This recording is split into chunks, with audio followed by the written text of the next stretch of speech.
We are going to Brazil. That's right, it's finale time, taking us to one of the most iconic racetracks on the planet. We head to the Brazilian city of Sao Paulo, which is the most populous city not only in Brazil but in the entire southern hemisphere, as well as being the world's fourth largest city. Located in the southern region of that city, Autódromo José Carlos Pache, a 4.3-kilometre race circuit more commonly known as Interlagos after the region that it sits in, awaits us. And with that, 71 fantastic, frantic and fast laps ahead. The Drivers' Championship may well be decided, but the teams is as open as it could be. It's round 10 of 10 in the 2020 Formula Sim Racing World Championship, brought to you by 3D Wrap SimLab and IMB Racewear. And taking you through it myself, Lewis McGlade, my trusty colleague though, Cam Roger, has decided that it was a good idea to go racing today. So I'm joined by a very worthy replacement. Ewan O'Leary, hello. Good afternoon, Lewis. Good afternoon to everybody at home as well. My second broadcast of the day, but Academy was very exciting actually. Really enjoyed that race earlier. I'm sure this race will be equally as exciting, and of course we've got 40% more distance on this one as well, 71 laps around here, so surely going to be enjoying it. And this is the circuit we're going to be racing on, Lewis. Yeah, it's a quality circuit and one that a few drivers go very, very well at. Peter Berliak, winner here quite a few times. In fact, took his first ever FSR World Championship victory here a good few years ago.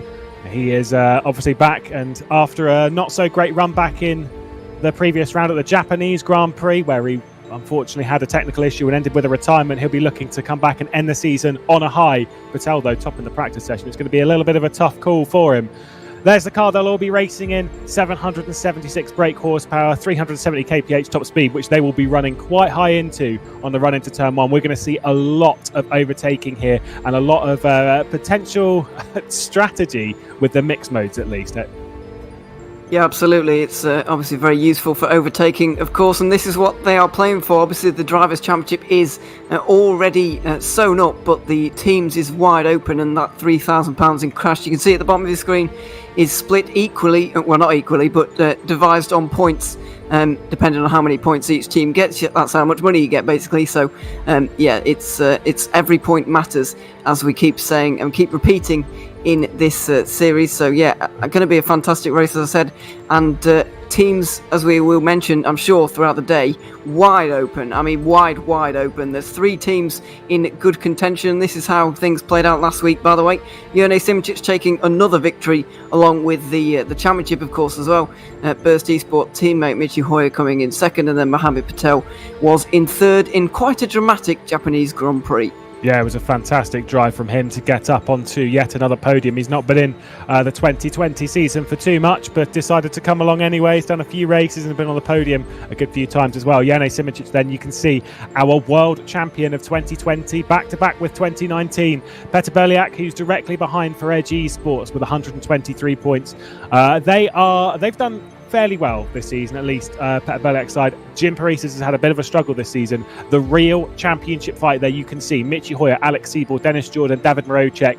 That is how it translates into the team's standings. There is 1 point between Burst Simplexity Esports and Evolution Motorsports. It is going to be a crazy finale between those two as to who is going to come out on top. Of course, prizes divided up between the teams as well, and I'm sure that Dennis Jordan and Alex Siebel are desperate to overcome that single point that David Marocek and Michi Hoyer have put to the top. It's been a crazy season though, and to be fair, it must be said, I think we've had a lot of surprises, and at the start of the season I would not have called it would be those two teams heading into the final round separated by a single point. No disrespect to them, Ewan, but the likes of Michi Hoyer has really stepped it up this season, and Evolution Motorsports coming onto the scene with Dennis Jordan, Alex Siebel, they have really come onto the scene. They've burst onto the scene, it could be said, and really flown at the top, especially in the recent past. Yeah, absolutely. I've actually been more impressed with the Evolution Motorsports. As you said, it's Dennis Jordan's and Alex Siebel's first ever season in FSR, and to be this far up in the championship, both in the drivers, obviously they're competing very well, competing for that third place in the championship today, and they could be part of a winning team here as well. So it's been a phenomenal first season for those guys, and this would really just top it off for them. But as we can see now, into qualifying, and this is going to be relatively important as it always is, but Interlagos is quite an easy, I don't want to say easy, but it's certainly easier than other venues we've been to in terms of overtaking, so it's not the be-all and end-all of the race. However, Dennis Jordan, as we're on board with here, will definitely want to put in a good lap time, and that's what he's going to try and do right now. Absolutely. We'll keep an eye always just overcooked T4 there as we run down the hill through the first sector split. Does a 16.313. We've got plenty of drivers on the grid that are capable of taking pole positions. Last year it was Martin Gosby who took the pole and then the eventual race victory. But I did say before that Peter Berliak, he absolutely loves this circuit. Don't also count out the likes of drivers like Sander Callas, who was potentially going for a victory here a few years ago, ended up finishing second after an incident with Stefanko, and then in his other Brazilian Grand Prix has finished sixth. So he's got some very, very credible pace around here, and we know that he can be towards the top at least once or twice a year. Jone Simoncic also victorious here, and we'll see what he does this afternoon. Of course, desperate to end the season that he's done so well in. Dennis Jordan to the line then. He goes to third, at least provisionally. Janis Brakshock on pole. Jordi Sveers in a bit of a confusing outfit. Obviously, it was Singularity. It's changed name at least, and it's no longer Singularity Racing. It's now Defiance Racing. It's split from Singularity and Nita Velix. That outfit, as Jordi Sveers has left that to then go to Jean Lacey Esports Academy and off to that lot. And there's been a huge split behind the scenes with Singularity. So what was hoping to be his final race for the team, Jordi Sveers doing it basically for himself. Here he is, and he's going to try and do his best, of course, as you always would, as Peter Berliak now comes towards the line. What mental state is he going to be in after the last race? It must be pretty heartbreaking for him, and I think that answers any questions pretty much immediately with a 4.9 there, straight to the top. But what can this man do? Jone Simoncic, known for his pace and known for basically everything, both in qualifying and in the race, and he goes straight to the top there. So he's laying down a marker very early on. Yeah, that is impressive there to get ahead. Phil Krause as well won a championship earlier on today, and he's gone up into second place. So good stuff there, HME Yellow. We're on board with HME Red, Jeffrey Fournier, and his return to the FSR World Championship. The Frenchman, a very impressive driver, been missing all year, has been busy all year. That's why he's not been taking part, but of course did some very, very crazy things last year. And really made the alternate strategy work on a good few occasions, and sorely missed in the FSR World Championship. It is great to see him back. We see David Mrozek then. It needs to be a good qualifying from David Mrozek and Michi Hoyer. And realistically, we would love to see a great qualifying from Dennis Jordan and Alex Siebel as well. We'll watch David Mrozek out of Junchao and the run towards the start-finish line. He's set a decent, to be fair, that's a pretty decent first sector. It's an all right second sector as well as he runs towards the line. Where's this going to move him? I think it's somewhere into the top 5. It does fifth. There we go. What a guess. Yeah, it was, and it is very, very close, actually, at the top of the standings right now. You would expect it kind of from a short circuit like we've got here at Interlagos, but Mohamed Patel going to the top there, just as we were looking elsewhere with a 4.8, so this time is just gently tumbling down ever so slightly. And here's Sander Callas, a bit of a Interlagos specialist in FSR, it has to be said. He's had some very good results around here with that, nearly second place, and now he jumps up into 8th position there, just ahead of Craig Baxter, who's in 9th for the moment. So, it looks like no but real shocks at the moment, but obviously there's still nearly 5 minutes to go. So some guys will just be warming up ever so slightly and then putting in a real good lap time at the end, notably Dennis Jordan, who really, really needs to improve on that lap time.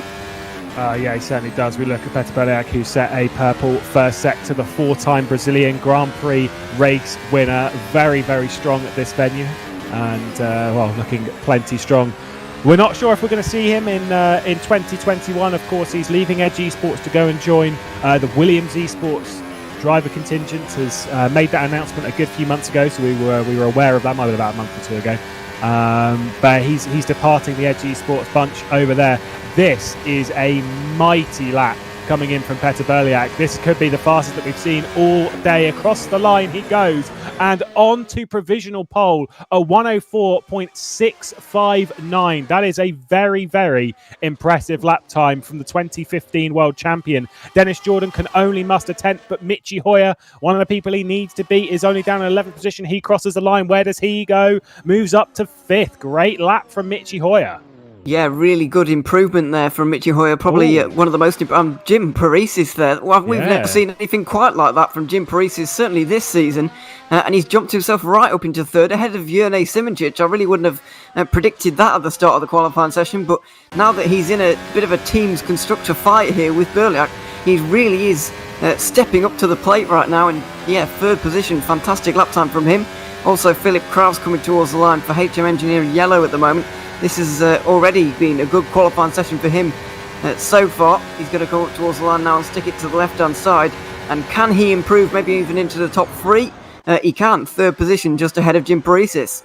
That's a fantastic lap time from Phil Kraus. He jumped into the car last round and didn't really have the best run of it in the World Championship back at the Japanese Grand Prix. But of course, as we said, recently crowned the Pro Champion of 2020. Here's Patel. What can he find? He's been on the podium 3 times out of 4 races so far in 2020, having done half the season. You'd basically put him on as the bookie's favourite to get a podium this afternoon, and qualifying in second place will really do himself some favours. I don't think he's going to quite topple that time of Berliak. He was the one who top practiced though, and that was a 1:04.6 for himself, so he's definitely got time in the tank. Jurne Simoncic towards the line, slightly slower than Petter Berliak, at least through the sectors, goes to second though, does set a 0.6. My goodness me, that is a tiny margin between himself and Petter Berliak, just 8 thousandths of a second. Yeah, that is extremely close. You could barely fit a piece of paper between those 2 times at the moment. And Janus Braxot currently purple in the first sector, down in the middle sector though. That's a little bit disappointing for him. It was going so well, but it's not gone quite so well in the second, in the middle sector. Now he's going to go up towards the line. Does he even improve on this lap time? No, he's not. He's not even going to try. His front wing is off. He's in the wall, and he's going to have to try again if he can. I'm not sure that he actually can. As these guys, just basically all of them, are making their way out on their outlap now, ready for one final attempt at this, because we've got just over 1 minute to go in qualifying, and now the real crunch time is approaching. These guys are going to be starting their final laps, and we're going to see who's going to take pole for the race. Yeah, Janus Braxot, he'll have enough time to get around as long as he leaves the pit lane now. I don't think he is going to, actually. I don't think he's left the pit lane, so I think that might be his session done. Mr. Consistency this season, though, has finished in the points in every race this season, including 3 top 5s in a row from Germany, Netherlands and Japan. So looking pretty strong. I don't think he'll be able to move his way. In fact, actually, mathematically, he cannot move his way any further than 7th position in the Drivers' Championship. But nevertheless, that's a very good run for him, at least. Consistency. We were maybe expecting a few wins from him, but needless to say, that's not really going to happen. Great first sector, though, from Sander Callas, say 16.134. Previously has had a pole position. That was last year, a good while ago in the World Championship. Not really struck high in qualifying. It's a pretty good middle sector. It's not amazing, but this could move him up to sort of third place. Get him in front of Mu. We'll see him towards the line. P11 for the Rex Grand Prix driver, like we said, has finished on the podium here at this venue, goes to third, a 1:04.770. Final moments of the qualifying session then. That's a terrible middle sector from Michi Hoyer. He's just going to practice his pit lane entry. Very important to do for the race. Make sure you get it stopped. You don't want to drive through penalty, especially not with a Constructors' Championship on the line. And that is the real big thing. Craig Baxter, great lap. We know someone in the chat will be well happy with that. Up to 7th place. He's gone. Look how tight the margins are. 0.3 of a second separates the top 10. Dennis Jordan only good enough for 11th place. Steve in 13th. That is not good. For Evolution, potentially strategy could work their way out, obviously starting outside of the top 10. Whoa! Big crash from David Morocek. Here comes Jurne Simoncic. That middle sector's not enough. He's going to be entering pit lane, and I believe that's a session done. Tom Satherley, I think, is the only one who could improve his position, crosses the line, and goes to 13th place. Drops Siebel down another place. Van der Neet goes to 17th. And we can take a breath. My goodness me. Petter Berliak, though, pole position by... he improved his time. I didn't even notice that. It improved from 8 thousandths of a second on Jurne Simoncic and pulled out more than 10th margin on the 2020 World Champion. Sander Callas, great qualifying session. The curiosity really comes from those Evolution boys in that Teams Championship. They're starting outside of the top 10. But we know Dennis Jordan. I mean, me and you both know Dennis Jordan, Ewan, elsewhere in sim racing. He is a strategy mastermind, and with Alex alongside him, I'm expecting something spicy from those two. Well, they're going to have to produce something pretty spicy if they want to take this Teams Championship, because they have been a little bit disappointing in qualifying. Although saying that, Michi Hoyer and David Mocek, the guys who they're really fighting in this race, haven't done that much better either. They're only in 8th and 10th position respectively, so the guys that really matter in terms of the teams are really quite far down. Trying to look for Robin Pansart somewhere, he's not even in the top 12, so in terms of the Bursaria Toro esports car, the one that Simoncic, or the team, the one that Simoncic is in, that one's not looking too great either. So we have to consider all of the Burst esport guys in this one, all 4 of them. But yeah, Burdak, even though the championship for the drivers doesn't really matter to him anymore because he can't win it anymore, you know, he's still producing good lap times, and I know he's got a bit of new equipment recently as well in the last few weeks, so he's probably wanting to give that a little bit of a run out, and that might have been what he was undoing last round. We'll never know, but yeah, it's a great lap time from him, and a great job from Sander Callas as well to get up into 3rd. We know that he's really good at this circuit, and he's shown it again today. Yeah, we'll just take a quick break, as we've seen all 21 qualifiers separated by less than a second. But why not? Let's take a look around the circuit with our 8th place qualifier, the final one of the season, a Michi Hoyer track guide. This is Formula Sim Racing. My name is Michi Hoyer, and welcome to the track presentation of the final race of the 2020 Formula Sim Racing season. We are at Interlagos, we are at Sao Paulo in Brazil. Classic season final to come up here, and I'm delighted to take you around the track for the last time this season. 10 races it will be after that, and a phenomenal season is finding an end here at Brazil. We're going into turn 4, Curva del Sol, very lowest point on the circuit, coming up to turn 6, 7, a double apex right-hander up the hill, going over the crest. Rear end wants to become unstable here pretty much, going into the first of 3 hairpins, right, left and right. Important here, the compression from the turn, and then going into turn 10, quite late apexed right hand hairpin, a flat out turn 11, and then the ever so important turn 12, because from here on it is flat out all the way up to turn 1. Turn 13 and 14, no issues whatsoever. We open DRS right here and approach the best overtaking point, going across the line into turn 1. The Senna S stay late on the outside to go in late for the apex, nail turn 2, and then flat out through 3 into the second DRS zone. Short sprint up to a relatively heavy braking zone, turn 4, late on the brakes, lunge it onto the curb, kiss in the exit curb as well. Turn 5, everything's flat, then the right hander carry very much speed and keep the car stable over the crest as the rear end becomes loosened. Turn 8, stay in the middle of the track because you want to have a good entry into the compression of turn 9, going over the rattling curb. Late apex here for turn 10, and early on the throttle around turn 11, everything flat out, don't touch the outside curb too much, and then favor the exit so much and try to carry as much speed as you can over 13.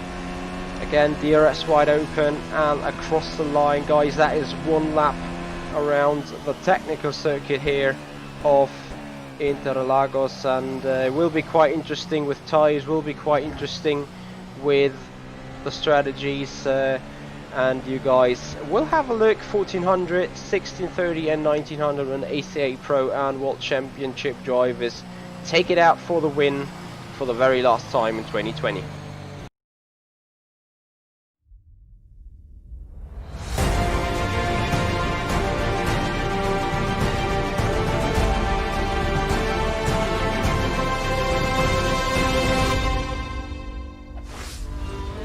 The Brazilian Grand Prix ahead. Thank you very much to Michi Hoyer. That all the way through the season has been a fantastic thing from him to at least help us out on the broadcast side of things. Of course, the Malaysian Grand Prix winner, and having been on the podium 4 times in 2020, it's been a crazy season for him, and that's what's dragged his team into contention for the team's championship. And over the next 71 laps, we're going to see some frantic racing. Lewis McGlade alongside me, Ewan O'Leary, and Ewan, after that qualifying session, seeing Berliak get another pole, looking for a 5th victory at the Brazilian Grand Prix at this level. He's got to be at least one of the favourites. Yeah, definitely. He has got Simončić behind him, and we all know how good the Slovenian is, of course, and he is driving in a suit tonight, by the way. I thought I'd just mention that. Yeah, Berliak is undoubtedly maybe even the best driver that we've seen at FSR at this circuit, winning 4 times already, starting 7 years ago in 2013, and he probably would have won the next year after that as well if it had been on the calendar, but it wasn't. But he won in 2015 and 2016 as well, so he is just phenomenal, and he will be very difficult to stick with throughout this race. He put a 10th into Simončić in qualifying, and that is not easy around a circuit like this. There's not a lot of time to make up time in qualifying because the lap's so short. So to be 1/10 up even that much is quite an achievement. So yeah, he's got to be one of the favourites. Obviously, Simončić behind him has got to be as well. But I reckon we can see a few surprises from the likes of Kallas and Patel in behind. I think they'll be making it an interesting race as well. I think with us expecting this, we're expecting a potential 2 to 3 stop strategy. How that's going to play out across the Grand Prix distance, we're not sure. And of course, that then in turn brings into question how the likes of those starting on the alternate strategy, those starting outside of the top 10, which includes Alex Siebel and Dennis Jordan, of course, our championship protagonists in the team's championship side of things, how that is going to play out when it comes to the end of the race. 71 more laps then left of the 2020 World Championship. Of course, we're only halfway through the year, so there's plenty more to come. You can see there the grid order. Peter Berliak, Patel's just run off, I think. He certainly has. Never mind, we'll ignore what he's doing. That was the car that just fired through at the bottom of your shot. Maybe just a practice launch from him there before actually gridding up. Either way, there you can see the grid order. Peter Berliak alongside Jene Simončić. How spicy would that have been if Peter Berliak was able to finish the Japanese Grand Prix a few weeks ago? Sandor Kallas in 3rd position ahead of Mohamed Patel. Philip Kraus, our pro champion, in 5th place, and Jim Paresis looking to not trip up over his monitors. This time Craig Baxter as well, P7, great stuff from him. Michi Hoyer leads Janis Brakshock, Mr. Consistency in 2020, and David Marocek. Dennis Jordan outside of the top 10, the first one outside of it, and Noah Roivers in 12th place. Tom Satherley, the first pit stop of the decade, goes to him. Back in the Malaysian Grand Prix, he's in 13th, starting on the soft tyres, interesting choice. And Alex Siebel also on the soft tyres, interesting choice. Robin Panzar and Jeffrey Fournier in his return to the championship lineup, 15th and 16th. Danny van den Eet and Chris Shepherd in 17th and 18th. Tomasz Bach and Jordi Steers round out the top 20. The last starter from the grid, Mr. President himself, Cameron Roger. And then starting from the pit lane, a driver who's not been in the World Championship for fair, well, was in it earlier this season and hasn't raced in it since 2016. So his 2nd Grand Prix of the year, Carlos Martin, will be starting from the pit lane. And then with all of that, for me, this race is a real toss-up between Peter Berliak and Jene Simončić. Your 2015 World Champion versus your 29 and 2020 World Champion. How is this one going to play out? I've got no idea, to be honest, but that's the beauty of it, really, is the fact that we just do not know, and these guys are going to be on each other's heels for the whole of the race, I'm sure about that. Just a word on the 2 Evolution Motorsports guys, by the way. I was thinking that because they qualified outside the top 10, they might actually be quite glad about it because they get a free tyre choice. However, Dennis Jordan has gone for the soft tyres anyway. Alex Siebel has gone a little bit different on the mediums, maybe to just try and purely stick with the guys in front of him on the softs, but then he can still get the extra tyre life as well. But Dennis Jordan is on the soft compound tyres, which is a little bit of a strange one. I would have thought that he would have gone for a little bit of a harder option to start with, purely because then you can run longer into the race, and it's just the obvious choice because the soft tyre just doesn't last very long. Indeed, it is a bizarre choice for them to be starting on the soft tyres outside of it, but I'm sure they know what they're doing strategically. 21 drivers then to line up on the grid. Another driver, the 22nd of the field, will be starting from the pit lane. The only race of the season in the Southern Hemisphere. We're ready to go in Sao Paulo. The final race of the season, a shortened 2020 season, just 10 rounds in it, and a championship has already been crowned to the name of Jurnej Simoncic, but the team's one is wide open. 71 laps ahead of us, and who is going to get the best launch on the run down towards the first corner? It's Peter Berliak on the pole position, and it is not a great launch from him. Jurnej Simoncic on the inside has had the best one, as has Mohamed Patel, who's got up into third position straight away. Jurnej Simoncic trying to go around the outside now of Peter Berliak. There's near contact between the two as he's pushed all the way over the exit. Jurnej Simoncic though with the inside line. Whoa! Peter Berliak comes nearly across. The door's wide open though for Mohamed Patel to come through and up into second position as well. A storming start for Mohamed Patel. Sandar Callas. Michi Hoyer's up to fifth. My goodness me. Phil Krause getting bumped around in the middle of the order with Craig Baxter as well as they go side by side. On the run up the hill, we see Janis Brakshock. My goodness me. With Dennis Jordan ahead of him as he's trying to get by David Marocek. Alex Siebel all over him as well. He's left it down the inside. I think this might be the move for Alex Siebel. It's just getting very tight as we head up towards Bico de Pato for the first time as Janis Brakshock nearly went down the inside. My goodness me. That is the move there for Alex Siebel. Momentum carried out of the corner by Janis Brakshock though, as we head down towards Junchao for the first time, all over the AstroTurf on the right-hand side of the circuit for them. And out of Junchao, the advantage goes the way of Alex Siebel on those medium tyres. What a frantic start to the race. A great one for Michi Hoyer and an even greater one for Jurnej Simoncic and Mohamed Patel. Yeah, it was a fantastic launch from Simoncic to get down the inside into turn number one. Now his teammate, it looks like Robin Panzar trying to get down the inside here into turn number one. Janis Brakshock has just been going backwards ever since the start of this race. Alex Siebel only going forwards at this point. He's into 11th. He'll be pretty pleased with himself on that one, but Brakshock will be really not pleased with how this has gone so far. He's down in 12th.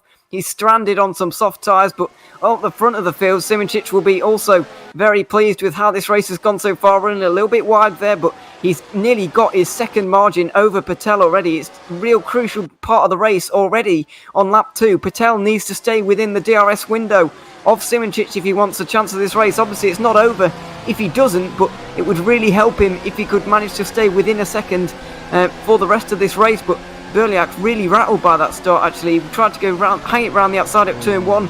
It just didn't work for him in the end.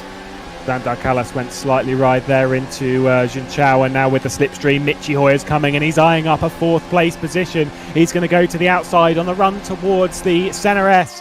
And I think he might well have this. He certainly was carrying the momentum, but Sandar Callas is going to be feisty on the inside, locks up the front left tyre. Oh, hooks it up to the apex. Brilliant stuff. I think Phil Krause and Jim Paresis as well were pretty close in the background as we're on board with Jim Paresis. There's Phil Krause, your pro champion of 2020, directly ahead.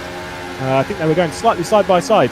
They're heading into the apex, and Krause coming up on top of that. Craig Baxter into 8th. He's just holding on firm there, dropped back a position on the start, and he's got David Marocek behind, and then following that the 2 Evolution cars. They're watching Michi Hoyer fly his way up the order, and Ewan, that's pretty ominous. If Michi Hoyer's getting that high, it's quite hard to outscore that when you're this low down on the points, especially when you're not running the alternate strategy, oddly enough. Yeah, exactly. Dennis Jordan has really not played the card there, which I thought he was going to, by either going on the medium or the hard tyres, and it's really limited his options throughout this race. He needs to get past these guys in front of him on the circuit, which is a lot more difficult than doing it on strategy, so he's got a lot of work ahead of him, and it's going to be very, very difficult for him, but obviously things can go wrong in the future. And yeah, Michi Hoyer's had a fantastic start so far, but can he stay there? Because he didn't have the pace of the guys around him right now in qualifying. So will he have it in the race? Quite possibly, because obviously a lot of things change, but it's going to be difficult for him as watching Tom Savelli have a huge slide. Thought he was going to go into Noah Rubens in the end there, but he managed to keep it going straight, but now he's going to be under increasing pressure from the purple. Oh dear, that was a late move as well. So Rubens is just going to try and go around the outside. He can't do it there though, and now he's going to be under pressure as well. Yeah, it's pretty mad stuff there. That was Jordis Veers who got by Tom Satherley there on the run into T1, and not sure if it's his final race in the World Championship. Obviously, it's his the previous race was his final race for Singularity, and we didn't really know about that. A change between the 2 rounds as he's departed that to then go and join Jean Alesi Esports Academy. So he's currently piloting effectively an unteamed car. It's not really a team, that, as much as they do have a team name on it, being Defiance Racing. It's not really a team as far as my awareness is. Noah Roivers, though, in 16th, was nearly collected there, as you said. 16th place for him. We'll see. I will say at the front, the top 2, Jerne Simoncic was trying to break the field there. He hasn't managed to do so, and Mohamed Patel is right on the back of him, still like half a second between the 2 of them. They have pulled away a fair chunk, though, as Michi Hoy has gone down the inside into T4. That should be a fairly easy move from the German. Burst Simplexity Esports then up to 4th. That's very, very impressive.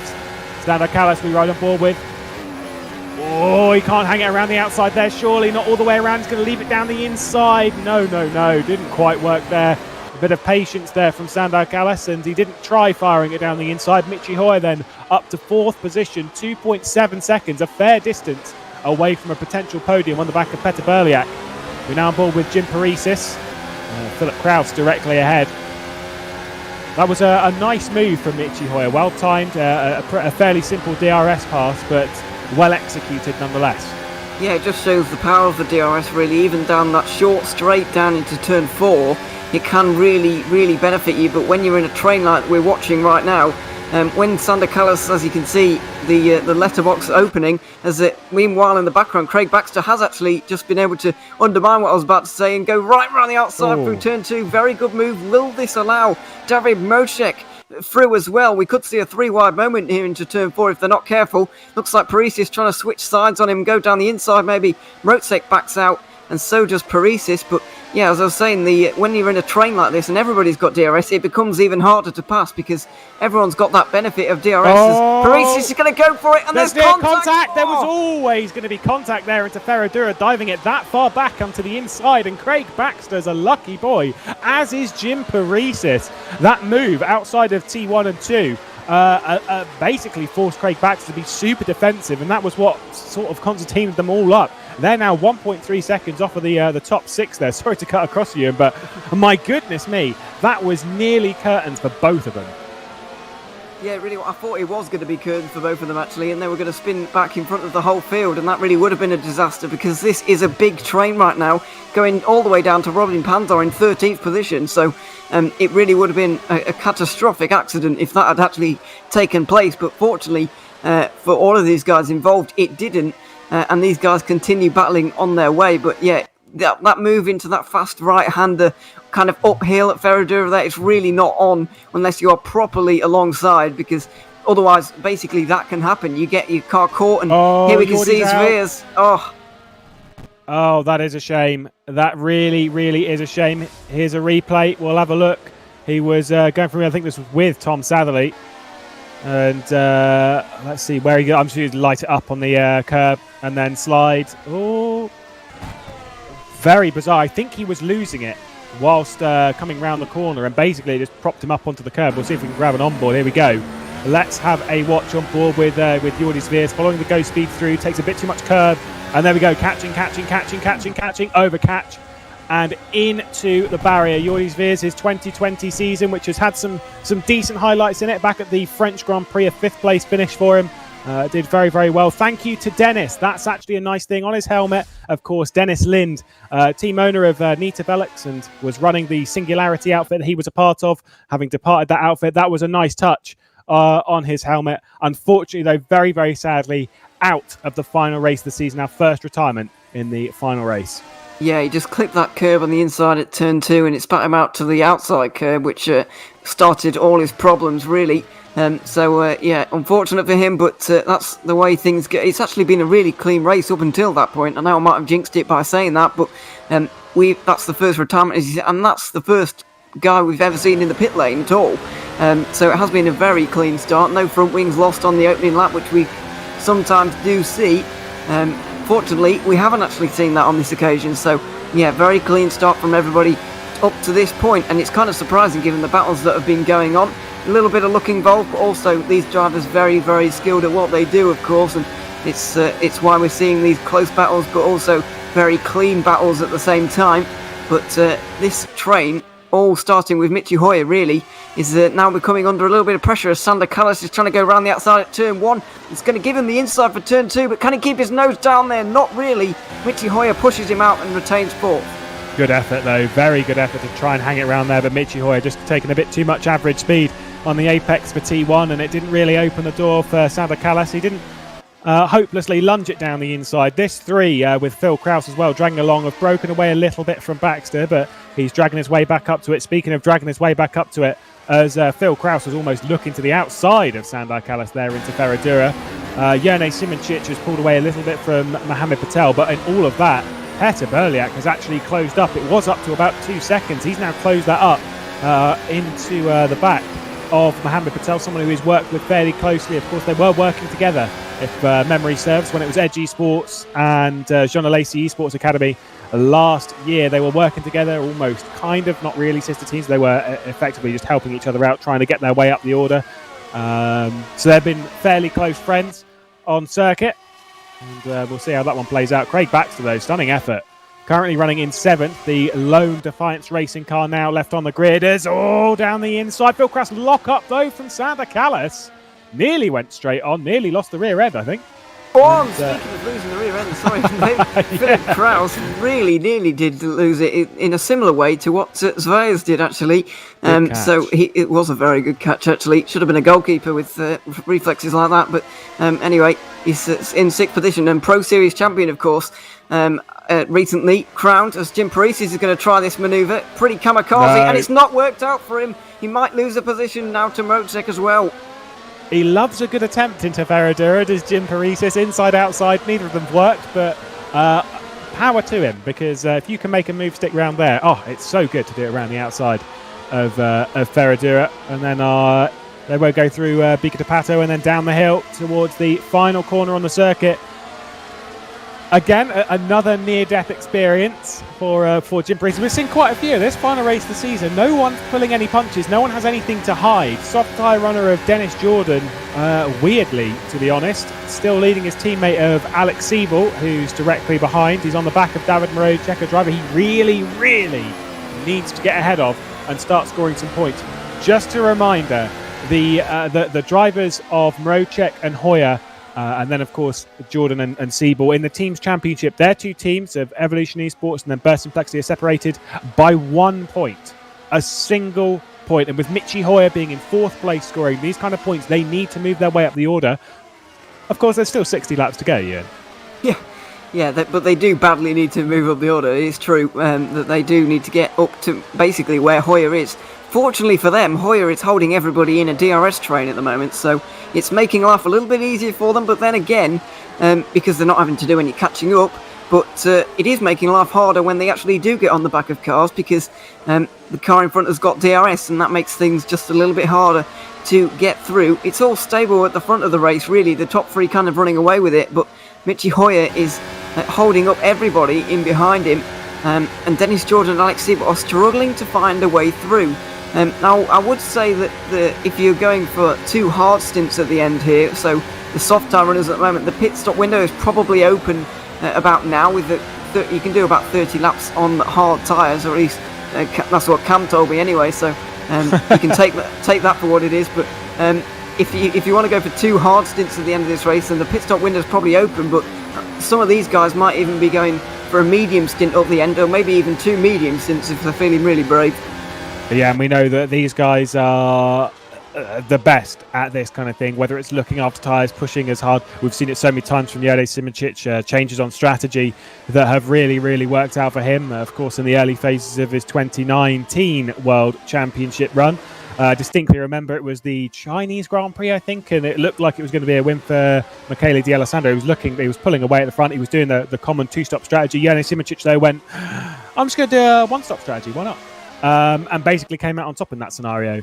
First pitter, though, that was our race leader, Jerne Simoncic. This should surely be, from this stage, a hard. I was expecting him to maybe go a little bit further and push for a medium, or maybe even a medium hard, medium, something like that. Run into his box, massive lockups onto the hard tyres. Anyone else join him in the pit lane? One did. I believe that's Cameron Roger in the pit lane with him, is it? No, it's just me. It's just my eyes. That's I'm looking at the track map, and it was Jordi that was in the pit lane. That's a bit of a shame now. My heart's broken again. It is important to note the pit exit light is much later, which caught me out. I'm not really sure what that's about. I hope these guys know. I'm sure they do. I'm sure they've done enough practice. But, it could happen. You never know. Stranger things have happened. But, Simoncic has found himself in a little bit of traffic right now. And these guys who he is just behind us, who are really does slide massively into that right-hand hairpin there. Simoncic finding himself in a little bit of traffic that's not going to be pitting in the near future.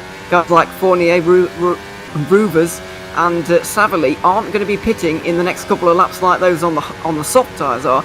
So he could find himself stuck behind a few guys if he's not careful. But one thing we did see as Tom Savali is dropping down the order quickly. Round. Yeah, and he's down into 18th, 19th now, so things going from bad to worse for him, I'm afraid, as Sander Callas and Dennis Jordan interestingly into the pit lane. But one thing I did note during the Academy race is that if you stay out too long on those softs, they really do fall away very quickly, and then you're suddenly on blocks of ice for tyres, really. They're really not very good after a certain point, and that point seems to be very sudden indeed. Yeah, a bit of a cliff for them to fall off. Sander Callas then into the pit lane, as you say, with Dennis Jordan, and they are now leaving the pit lane. Tom Savali, he has exited the race, so his season is done. He's decided to call it there and then, and unfortunately that is him done. An early pit stop last round, I believe it was, from Jene Simoncic actually worked out for him in the end, and so maybe the early pit stop is the right call. There's only one way to find out, and that's to wait for us through the next 58 laps. We're on board with Tom Savali. We'll see him spin out of here. Is this going to be a bit of a loop by himself? Let's have a look as we run down the hill. Oh, just lost the rear end. My goodness, that's very, very close from Noah Roivers flying through the shot. There's our president, Cameron Roger, and I think maybe he's just going to call it there, and that is his day done. The last car firing through the shot was Chris Shepherd, who's right the way down the order. Jene Simoncic firing his way up the order as Michi Hoyer and Janis Brakshock come into the pit lane. Simoncic already inside the top 10, having passed Jeffrey Fournier there. Yeah, it's all getting very interesting now, and Simoncic making light work of that pass actually. So very good for him to be able to clear that traffic. He's got to clear Rovers, of course, as well, but I don't think that will be a problem for him. I believe that Dennis Jordan has jumped Janis Brakshock. Maybe Brakshock was behind him before, so we can't actually tell whether this undercut is working for Jordan or not just yet, because he was behind Callas before, and he still is, obviously. So yet to see if it actually works out for him, but he's stuck in a bit of traffic right now, stuck behind Chris Shepherd, as you can see at the moment. That's not going to be helpful for him, but Shepherd just gets out of the way. He doesn't have to do that, of course, but he's decided to just get out of the way for the race leaders, and now Philip Kraus as well as Craig Baxter into the pit lane now. So we really will get to see whether Dennis Jordan's undercut is going to work on some of these guys, and it needs to, really, if he wants to have a shot at this team championship. Yeah, Berliak's missed his box. Berliak missed his box in the pit lane. He overdid it. Now comes out on the hard tyres. He was also a pitter in all of that, and that is going to cost him so much time. Jene Simoncic, he's long gone. That was a massive mistake from the four-time Brazilian Grand Prix winner. And Petter Berliak's going to come out down the order. He's not that far ahead of Michi Hoyer, who's now set his sights on a championship. Let's have a watch. We'll just see the fronts lock up, and he'll miss his box. Here we go, and stick it in reverse really quickly. Thankfully, we can stick the FSR cars into reverse far quicker than they do in Formula 1. So it didn't really cost him too much in the end, but half a second here, a second there, probably would have cost him in the region of a second to 2-3 seconds, that mistake. And he's been off the road. Has he been off the road? Was that him? No, it was Jim Paresis. It was Jim Paresis. Jim Paresis has been round. He's on those soft tyres still and really, really struggling now. Gone. Yeah, they've completely gone off the cliff there, so they're gone. By the way, Cam Rogers into ninth position. Just thought I'll mention that as Mohamed Patel is into the pit lane. Javid Mrocek follows him as well, of course, and now things getting really complicated. It's difficult to work out where guys are at this point. And as bit of strange things going on there with Mrocek and Panzer. And they basically come out nose to tail. So a lot of guys missing their pit boxes, which I'm really surprised about, actually. I've not seen that pretty much all season, at least from the parts I've seen. And suddenly, all these guys, or two of them at least, missing their pit boxes, but Burlak now third position. That might have just cost him a shot at this race victory, which remains to be seen, but he's a long way behind the likes of Patel and Simoncic now, who, by the way, Simoncic has got that margin over Patel. He got that undercut, and now he has broken the DRS definitively. Yeah, and he's closing in on Alex Siebel, who's yet to stop. We look at Go Speed Engineering's Carlos Martin. We're now right on board with Mohamed Patel, who's on the back of Noah Roivers as we run into the final corner. Everything really happening. I feel a little bit sorry for Felix van Delft. He's doing the cameras for us today. There is an awful lot going on here in the Brazilian Grand Prix, the final one of the season, and things are getting pretty crazy. I think the summer heat, it may not be so hot in Brazil at the moment, considering it should be winter time. Well, I guess it'd still be hot in it, regardless. But obviously, everyone here in Europe is getting pretty toasty at the moment. So I think maybe the heat is getting to some people, and the odd mistake creeping in. Michi Hoyer, obviously, with that mistake from the likes of Peter Berliak, not really coming to potential for a podium. A very close incident there between Sandar Callis and Dennis Jordan. Oh, he's going to squeeze him as he into Ferradura. Not fancy in that one. No, I wouldn't be trying to go around the outside there, and that was a diminishing gap as well. Callis just kind of squeezing Jordan there just a little bit, and yeah, that was quite close. Could have ended in disaster, but it didn't. Of course, as these guys seem to get away with it. Cam is in 7th place. I can't quite believe my eyes at the moment, but he's got Peter Burlak right in behind him. I don't think that Peter's going to spend too long in behind him, but we'll just wait and see this pass in all its glory, and it should be pretty simple in the end. These two not really wanting to fight each other, not really in the same race, and yeah, Burlak just gets up into 7th position, but he's got a long way now to catch up to the likes of Patel and Simoncic, who meanwhile are making overtakes of their own. Patel just going past his teammate now, yeah. And that was also pretty easy for him. Yeah, not a particularly difficult pass there with Jeffrey Fournier. We look back at Phil Krause, who's behind Michi Hoyer, but not very far behind. My curiosity is how much Peter Berliak's pulled away at rapid speed. I thought Michi Hoyer was going to give it some to Berliak, but nevertheless, Berliak's gone. Here's Jim Paresis. What are we going to see here? He's apparently about to bin it. Oh dear. That seems moderately intentional. Moderately, yes. We didn't catch his spins earlier when his tyres were going, but a hit that hard might make your monitors fall over. Who knows? Yes, it might. In the end, but currently still watching. No, Rivers is into pit lane, by the way, as Peter Burlak makes up another position. He's into 5th position now, and looking at a podium here today, but not much more than that as it stands. It could turn into more, but not as the situation lies right now. We'll just have to wait and see how it plays out in the end, as Craig Baxter trying to defend from Carlos Martin now, who I don't believe has actually pitted yet. Because he starts a little bit further down. He's falling through the field now. Carlos Martin started from the pit lane. A few times on the podium back in World Trophy, which was, of course, Academy back in the day, back in 2013. Has been in FSR for a fair while and done a couple of seasons at the World Championship level. Done a good few Grand Prix. Did a Grand Prix earlier this season, and has come back for the final one of the season. Alex Siebel then leading the way by 1.5 seconds, yet to stop. Started on the medium tyres, quite a fair way down the order, made a good start to the race, but Jone Simoncic is closing. He's determined to close that gap, wants to end this season in the best possible way.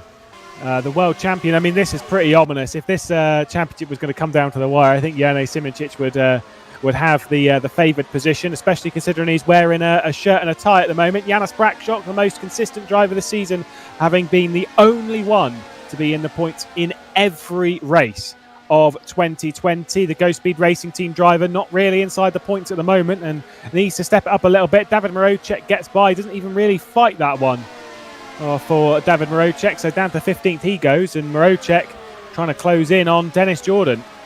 Yeah, he is right now. So, interesting train developing here once again. It looks like Michi Hoyer is involved in it, but not quite at the head of it this time. It looks like Danny van der Net is at the fore of it at the moment, but that pass for the race lead is surely going to happen here in a few moments. I just wonder if Alex Siebel is going for an outrageous one-stop here, because he's staying out an awfully long time on mediums. I know this is within the window so far, but it might turn into 30 laps possibly as Simoncic just goes for the lead and gets it pretty easily in the end. Yeah, that was not a difficult overtake. Pretty standard DRS pass straight up into the race lead.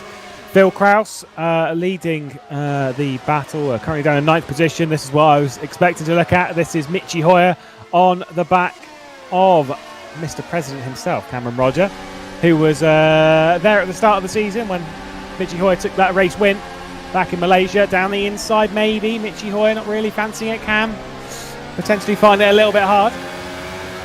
Why not?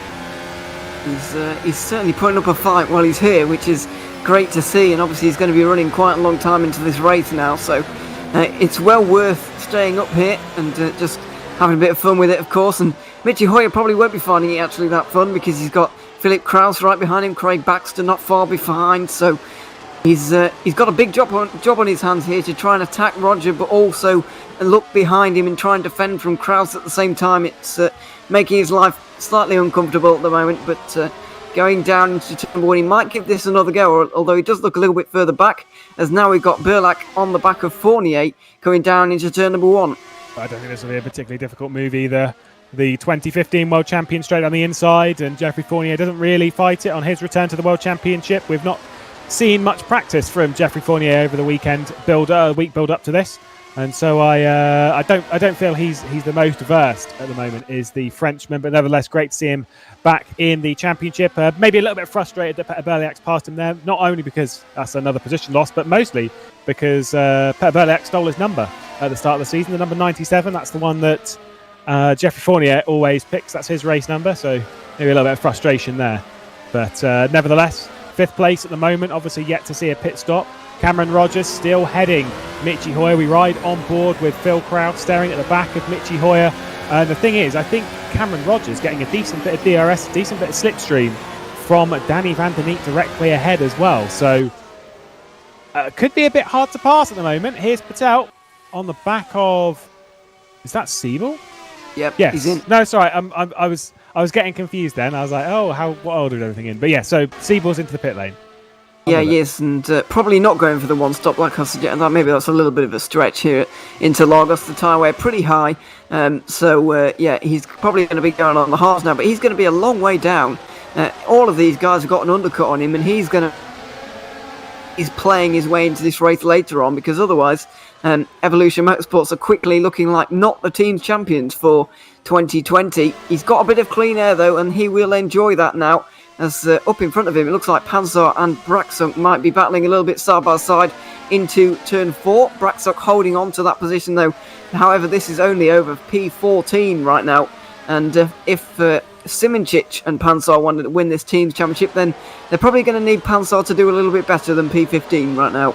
I think with their points margin, they need, let's go with a very solid result. And what's being had at the moment with Michi Hoyer's position on the road, definitely not quite good enough.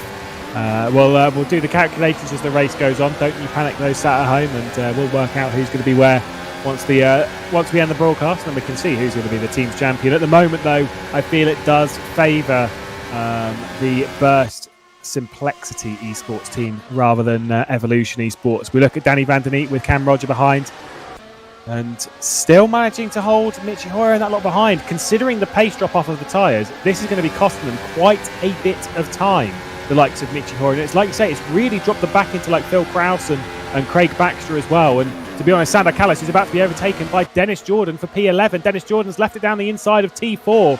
Sander Callis manages to hang around the outside, and Carlos Martinez ahead. Oh, we're going to go side by side up towards Ferradura. This is looking like a fairly decent attempt from Dennis Jordan. Didn't really go full commitment into that. David Marocek's not too far behind, so we can't afford to full commit to it in case of losing out. Yeah, he might just be trying to get Callis to lose the DRS of the guy in front, just so that he can make this a little bit easier for himself. But that is going to be very, very difficult. It needs to be one mighty battle if he's going to lose a second, so that he loses that DRS. So yeah, it's kind of surprising actually that Carlos Martin is able to stick with these guys, because he's supposed to be on older tyres and struggling right now, but he's really not at the moment, as Cam Roger could be under a bit of pressure, but he also looks like he's trying to attack Danny van der Net at the moment. It looks like Hoyer trying to go down to the inside. Ooh. Goodness me, nearly scraping the pit wall. Oh! There's a bit of contact. Oh, it's somehow they've all managed to keep it pointing forwards, but this is a stern defence now from Roger. We'll see if he actually can hold Hoyer behind him for one more lap. That was superbly pinchy. Cam Roger now with the run on Van der Neet. He's going to commit to the inside, and he does so. He moves up into fourth after Jeffrey Fournier comes into the pit lane. Stunning move. Great defensive effort from Cameron Roger. It was a little bit on the nose, a bit of a squeeze towards the wall, and now Mitchy Hoyer is under pressure from Phil Krause. What a move. Goodness me.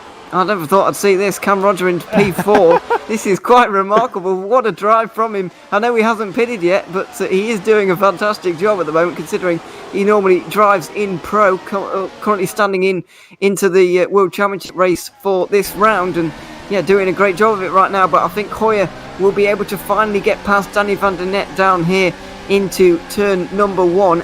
He's still going to have the DRS in front, but he might actually be pitting on this occasion, and he does so. So Hoyer will be a little bit annoyed by that, because he probably could have got the pass done then, but typically that's the lap when the car in front is going to actually pit. As under pressure again, Sander Kallas from Dennis Jordan, who nearly spins the car there. He really needs to definitely not do that, but he also needs to get up the positions, so it's a really tight knife edge for him at the moment. He needs to get up the positions, but also keep his nose clean in this race.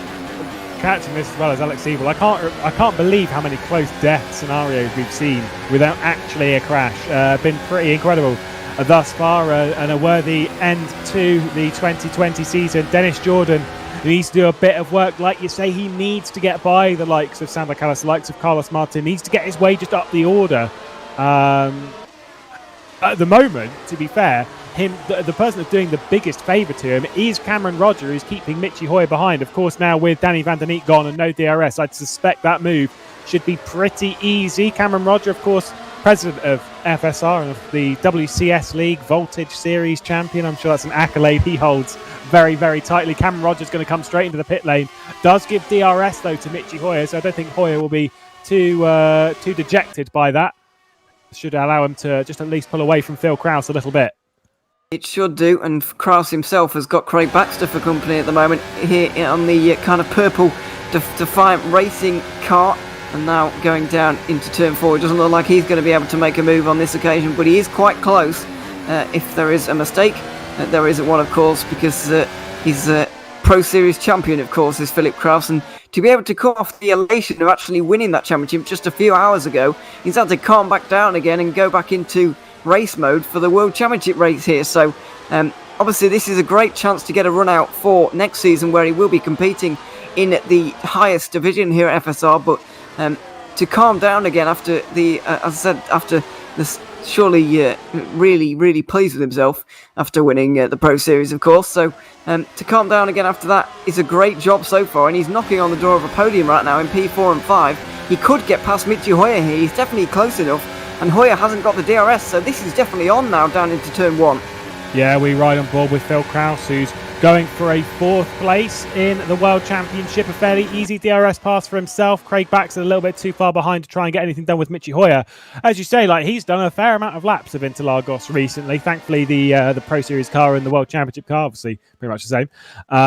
As he goes defensive. I think the only real difference is auto clutch isn't allowed in this. So you can anti-stall. But either way, great drive up to 4th place. I think the thing that would have calmed his nerves the most is that out of Japan, Phil really had the championship pretty much already set. Like, it was basically dotting the I's and crossing the T's. The only way that he couldn't win this championship in pro was if he retired the race and his main rival won. So I think going into it, he was pretty calm about it. And so it's allowed him to basically more so focus on this and putting in the best effort. And what a sterling effort he's doing. Currently in 4th place, ahead of Mitchy Hoyer and Craig Baxter. Carlos Martin not dropping off too quickly from the back of Craig Baxter. He's got Sander Kallas and Dennis Jordan behind, and Obviously, with that, David Marocek and Robin Panzar, Alex Siebel's basically closed up now to the back of Janis Brakshock in 12th and 13th place. So it terrifies me when they use that bit of concrete on the start-finish straight, the one that is green that's followed by grass, which conveniently is also green. And if you touch that grass when you start braking, you are in the barrier. Well, yeah, they couldn't have changed the colour of the grass, of course, but it's slightly distracting. Well, I suppose, but I think when this build was new, I think the grass was like grey or something when this but when it was a beta back in the day.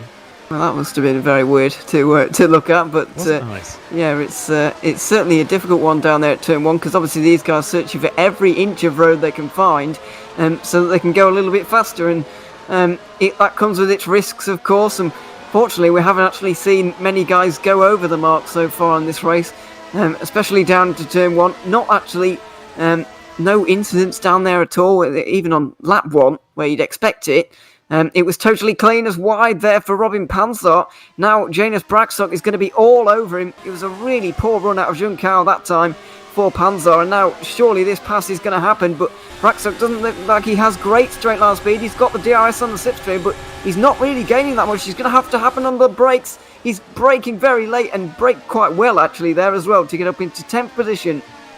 Yeah, solid move there from the Hungarian, looking for his 10th points score of the season in the 10th race of it. Robin Panzar, though, who really hasn't had a brilliant season himself, is now looking to try and get himself back into the points. The Swede Robin Panzar has been integral to not only the FSR World Championship, of course, with the mod and that such, a lot of the work behind the scenes that he has done for it. And then, of course, within the Burst team and ACR last year, he's put in so much work into the two teams that he's been a part of. And kind of unfortunately for him, it's someone else that's been reaping the rewards. But if Jone Simoncic has already won the World Championship, fair enough, good, tick that one. If they can win the Teams Championship, Burst Simplexity, surely that'll put a smile on his face. No, he hasn't been the one to win that championship, and that'll be a little bit disappointing, especially with Jone Simoncic as his teammate. But it would be nice at least to have the Teams Championship under his belt as one of the drivers, one of the teams in that contingent that have been victorious this season. Yeah, I think that would definitely be very rewarding to him for sure, because it is certainly an achievement. A lot of work goes in, and of course those guys will definitely communicate with each other quite a lot, because they all belong to the Burst Esport kind of family of drivers. So they will definitely communicate, and the work that they all put in will be will give them possibly both the drivers and the Teams Championship in this season, which will be a great job from them. Obviously, we normally see that in real life, but because that standing normally gets quite boring. But in this one, it's been extremely close with technically 4 teams in contention, but mainly 3 teams still in the fight for this Teams Championship, and that's the main focus of the day, really. But Evolution Motorsports, despite being super consistent all season, Dennis Jordan having scored points in 8 out of the 9 races so far. He is going to score points again here today, I'm pretty sure, but they're not going to be high points and not high enough points if they want to take this championship. But the winning move really came all the way down on lap 1 with Michi Hoyer getting up into 5th position after just 1 lap, after qualifying in 8th. That really put him in a great position for the rest of the race. And although he hasn't quite had the pace of those around him all the time, he has been able to hold it there pretty comfortably. And so, it's been a fantastic drive from him. As I said, he really won it on lap 1. Indeed. I will just say, I'm very quickly doing the maths here behind me. I'm just double checking something. I think we've got live standing. Can we do live team standings? We can't do live team standings. That is sad, because basically what I'm thinking though is, by my mathematics, at the moment, if everything finishes, if everything was to stop now, Jone Simoncic was to win the race, Michi Hoyer and David Marocek were to be 5th and 9th, then it's Burst Riatoro that win the championship in the teams. We'll have a look at the driver standings anyway, and we can try and do some maths. But then this is where it goes straight over my head, unfortunately, because I can't add or anything. So we'll have to figure a way around this one. But I think at the moment it's headed to Burst Riatoro. Yeah. I think it is by 4 points in the end. I think it would go to, which is a fantastic accomplishment. They'd be getting 25 for the win for Simoncic, and then the other two, Hoyer and Mozek, would only be getting 17 points out of this. Would they? No, 12. So they'd be losing 17 points. 13? I don't know. Anyway, they'd be losing 13 points, and that's the gap. Oh, yeah, right. So this has just got interesting because Panzer is just 7 tenths away from a point, which would actually give them the championship. So that's quite an important battle. You wouldn't think the battle for 10th would be so important, but it really is important in this race because Panzer has the power to actually take this championship. But at the front of the field, Simoncic is actually being closed down on by Mohamed Patel. The gap was about 2.5 seconds when they all passed the traffic and the field was basically cleansed at the front of the field. It's now halved that down to 1.2, but I wonder if Simoncic is just controlling this race, just keeping it at over a second so that he can just keep Patel out of his DRS and, as I said, really control the race. Indeed. We're looking at Patel now, like you say, closing in on Yane Simoncic. Important to note, again, that Mohamed Patel came into this championship basically just to almost help out. Not a full-time runner in this season, of course, a previous world champion a few years ago, but realistically hasn't come into this with any sort of like lofty aspirations of winning the championship. He's joined far too late. He only joined at the halfway point of the season. Of the 4 races that he's done, he's finished on the podium in 3 and is now looking for a pretty hefty victory as Yane Simoncic at the halfway mark of the race, no less, dives into the pit lane. How interesting could this be? When was Mohamed Patel's last victory? It was in, I think it was in a World Championship. It was his World Championship season back in 2017, the Japanese Grand Prix, the last time he was victorious at this level. A long time ago, and he'll want to put that right, I'm sure. Now, I don't think this is Simoncic's last pit stop here. No. Because there's 36 laps to go, and that is an awfully long way to go on a set of hard tyres, especially since that he's only done half the race now on a set of softs and hards. So I wonder if he's going to reverse that, go hards now, and then softs at the end of the race. But the problem he has is that he's going to be in some traffic here in a moment with Craig Baxter, Michi Hoyer, who he's not going to find too difficult to pass because they're teammates, technically, and Philip Kraus as well. So that's the disadvantage he has running this strategy. I wonder if Patel is going to try and stretch this to the 2-stop though. He's going to need about 5 to 8 laps more if he's going to do it. Oh, how spicy would this be? This is the thing. The strategy in FSR at the World Championship level all season has been absolutely mind-boggling, and it makes me wonder why I'm not on the pit wall. And by wonder why, I mean there's an obvious reason why I'm not on the pit wall. As Yane Simoncic is going to try and DRS his way past Craig Baxter, who also has DRS himself. Should be a pretty simple move, and around the outside he goes and into the top 5. Now he's on the back of Michi Hoyer. Is Michi Hoyer really going to put up much of a fight? I mean, to be honest, to be fair with Michi Hoyer, this is a team's championship that's on the line. No fight from him, though. I think he might have even had DRS there that he could have used, but didn't fancy it. And Yane Simoncic gets through and up into 4th place. Yeah, this is the good thing for Simoncic now, the fact that he's got past those two without any delay almost at all. He was delayed a little bit towards the end of the last lap by Baxter, but it really wasn't very much, and now he's on the back of Philip Kraus, who might make things a little bit more difficult for him, but I don't think he's going to be able to stop him from getting through because he's Yane Simoncic after all. But it did seem that towards the end of that stint, he was making a few mistakes and his tyres looked a little bit out. He went a bit wide at this corner to hit the downhill left-hander at 13, so he really was struggling, and then went wide again at Juncao at the end of the lap. So I can see why he definitely pitted, because his rear end was all over the place, to be honest, and his tyres were completely gone, which is a little bit surprising from Simoncic, but he's through now into 3rd position. He's got clean air, and now can he make this 3-stop strategy work? And the more important question is Patel going for a 2-stop here? Because if he is, then I can't see him losing this race. I think Patel might be going for a 2-stop, but remember his tyres will be dropping off, and then obviously he's got to do a very long stint on the next set of tyres, and there aren't many drivers that can really pull that together and make it work.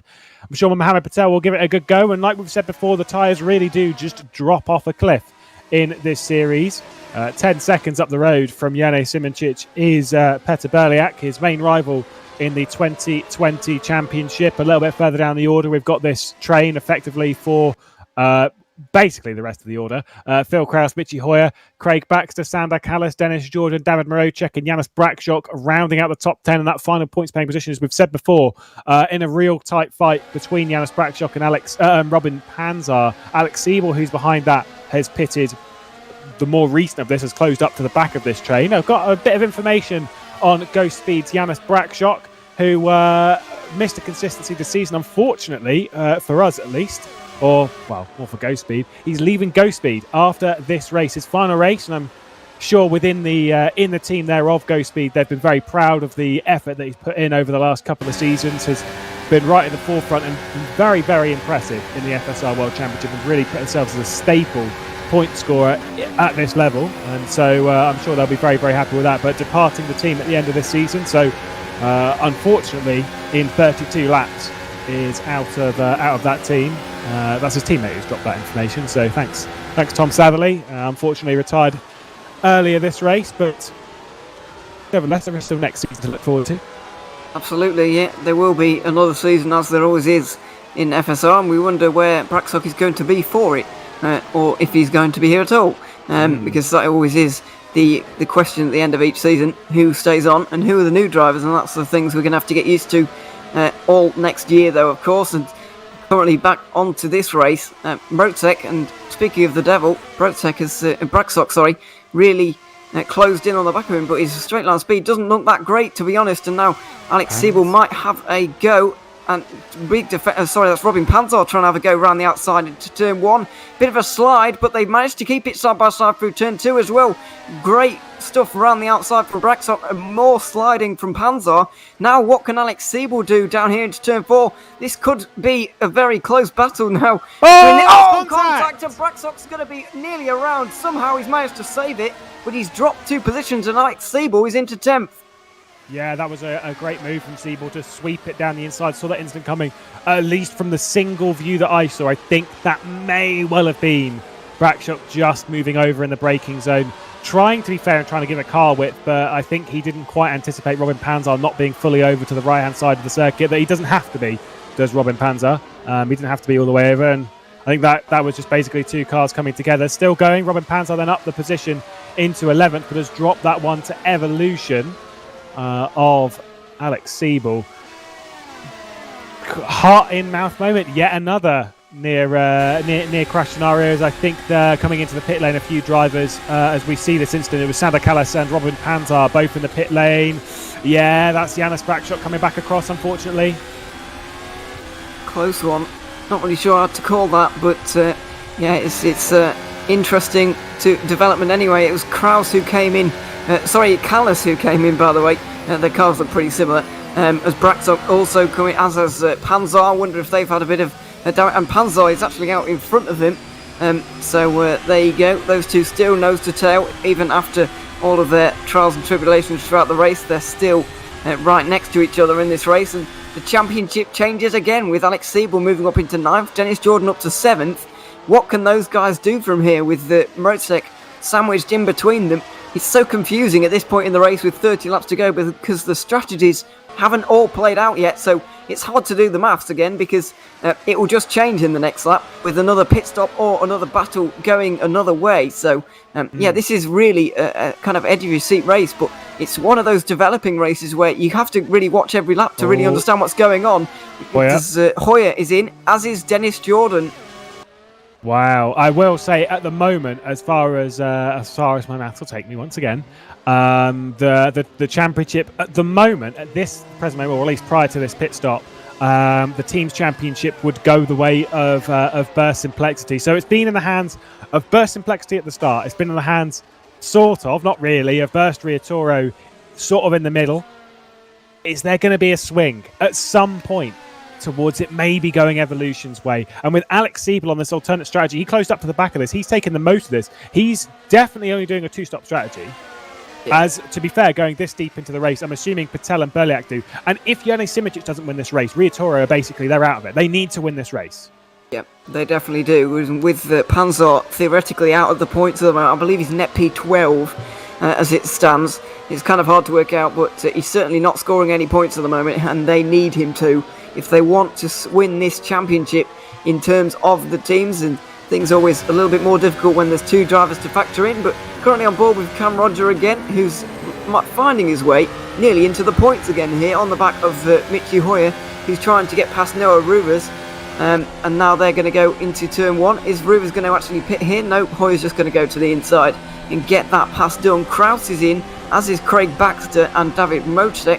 Where are those guys going to come out compared to where everybody else is? Kraus first to leave the pit lane. Where is he going to be in relation to Michi Hoyer? He is still going to be out in front, it looks like. Yeah, that's. I mean, it was a decent-ish win again. Oh, DRS pass thing's pretty simple one for Michi Hoyer. Got a bit of work to do to catch the pro champion straight out of the pit lane. He's going to be quick. Whoa, what's going on here? Yanis Brackshot. Oh, the 3 wide. That's never going to work. That is never going to work. Why would you go through the middle there? That is baffling. That is absolutely baffling. Why would you try and go through the middle at that point? Oh my goodness. 3 wheels left, I'm afraid. He's retired. His run of point scoring finishes is going to be over now. And it'll be nice to see actually how that one started, because we only really caught the back end of it. Hit on the back of on the car with Sander Callas, who tried to go around the outside of a burst car, and then a bit of a squeeze. I don't think Callas really realised there were 3 wide there, because Braxot wasn't that far up either of the cars really. And so yeah, this is a very diminishing gap, it has to be said, and 3 into 1 definitely does not go there. That's. I kind of find it hard to blame.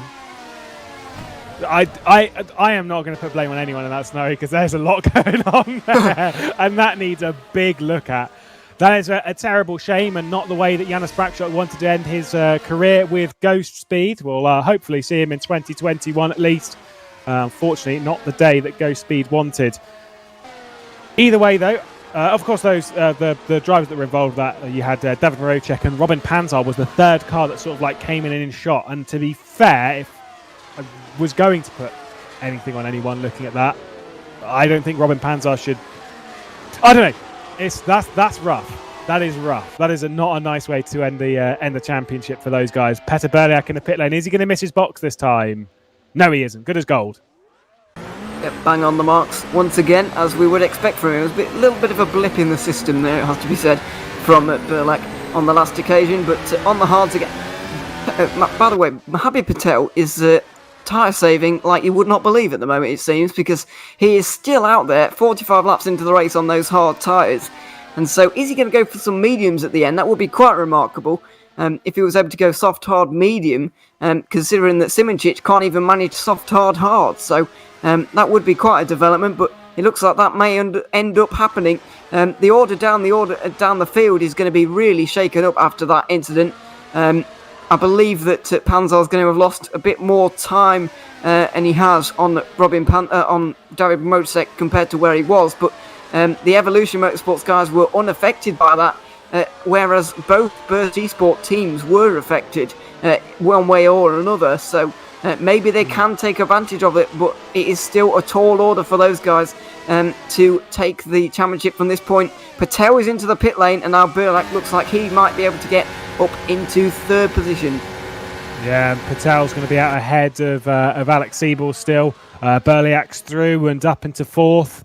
And Danny Van Den Eet still defending from the likes of Phil Kraus. Carlos Martin's about to be passed by Michi Hoyer down at T1. Carlos Martin, though, is not really fancying on just handing that one over. And so Michi Hoyer's really got to put in the work if he wants to make that move stick on the Spaniard. Of course, the well-experienced driver in FSR has been here for a good while. And he's still not being able to get past is Michi Hoyer. Phil Kraus has got by Danny Van Den Eet. Leading the field then, Jerne Simoncic is further down the order. Dennis Jordan on the back of Cameron Roger. He's only up to 11th this time. And David Marocek, who's trying to leave it down the inside of... that was interesting at Ferradura. This is... I get the feeling that for someone, this race is going to end in tears, Ewan.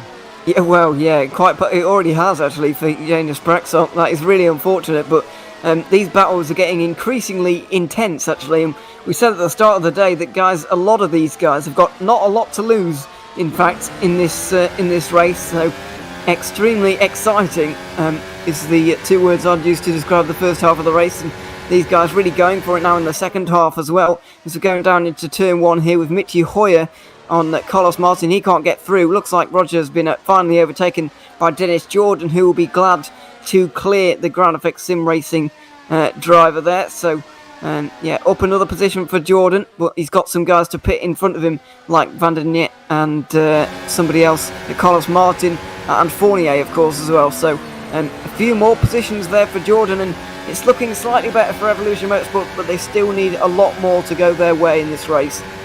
Well, you love it when I bring it up as to which time the team's swinging to this time. If everyone was to finish exactly where they were, which you'd be hard pressed to say that's going to happen come the end of the race.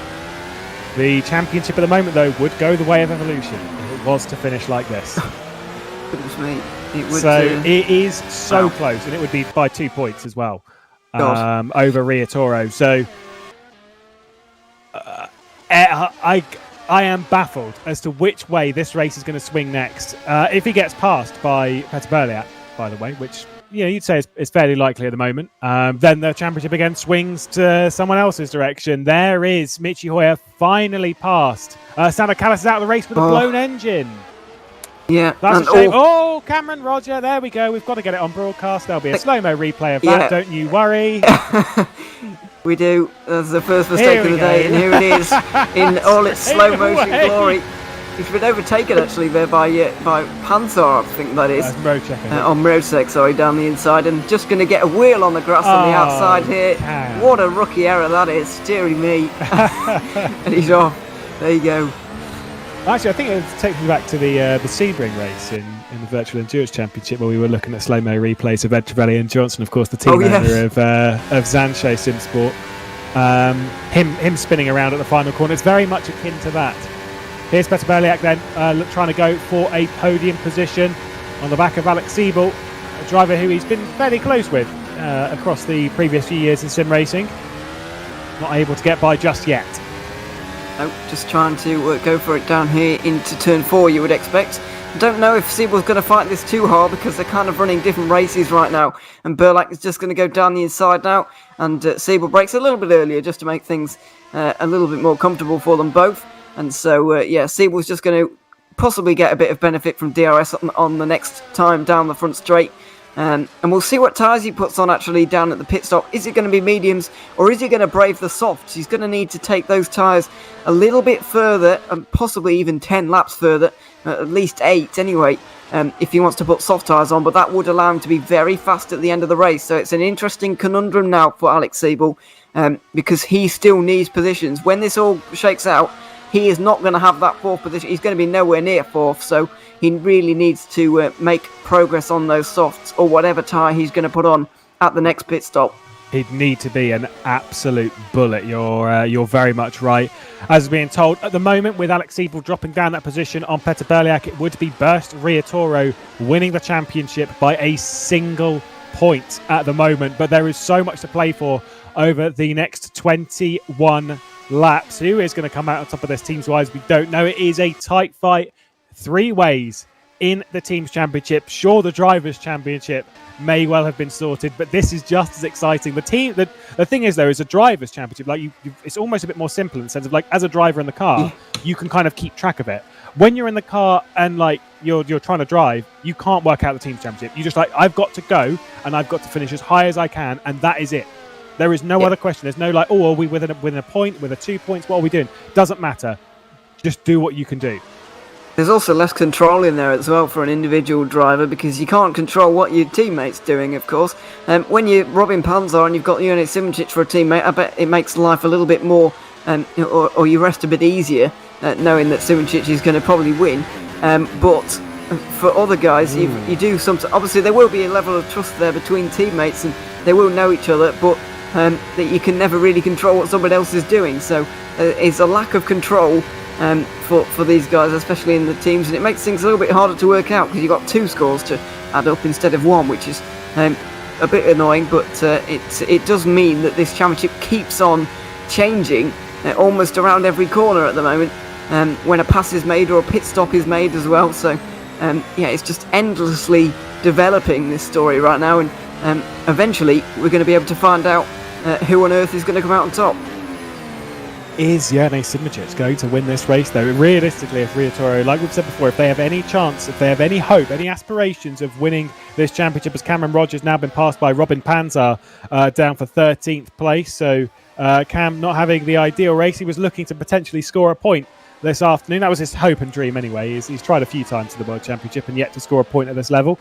Of course, like you said, more of a pro driver, but you never know. Fire him up into this level. An ex-team manager with flag to flag last year, but not so much this year, as Danny Van Der Neet's coming under pressure from Michi Hoyer. But yeah, if Simicic has any chance of winning this team's championship, he needs to win this race. But Mohamed Patel is not only closing, we reckon Simicic has got another pit stop to make yet. Whether he'll come up the order, we'll have to wait and see after that. Michi Hoyer then goes up into 7th place. Pretty simple move there on Van Der Neet, and he needs to be working his way up the order. I don't think Hoyer's coming into the pit lane again. I think his requirement in the pit lane is done. So at least he should be ahead of, I'm not sure what happened with Phil Krause. Maybe he's got another stop to make. Should be ahead of Fournier. Seabor's got another stop to make for sure. ... Question mark. This is... I don't know. I think he's got 5th though at the moment. I think he's I'd net say 5th. 5th. I'd say net 5th. I'd say Phil Krause. I don't think Phil Krause is going to pit again. No. But I'd say he should be ahead of Fournier and Seabor. But Seabor's going to be rapid at the end of the race. Yeah, he is. So he's going to have to keep an eye on his mirrors for when Seabor does come in. But we're yet to get to that point yet. Getting to the point where he could put softs on here rather than mediums. But it just depends whether he's going to go for mediums for more comfort at the end of the race. As back in the background, Fournier does come in. So we'll see what tyres he goes for now. Because that will be a bit of a telling sign for Seabor whether he's trying to go for this on the softs or whether he is just going to settle for the medium tyres. It's mediums for Fournier, so is Seabor trying to take them a little bit further so that he can maybe get to 15 laps to go maybe and he can put softs on, or is he just going to play safe on the mediums? Yeah, the thing is with the softs, they've got that massive drop-off. We cut to Carlos Martin, who dropped down the order, now down in 11th position, coming out just ahead of Jeffrey Fournier there, who's going to come out behind, just ahead of Cameron Roger, but not too much.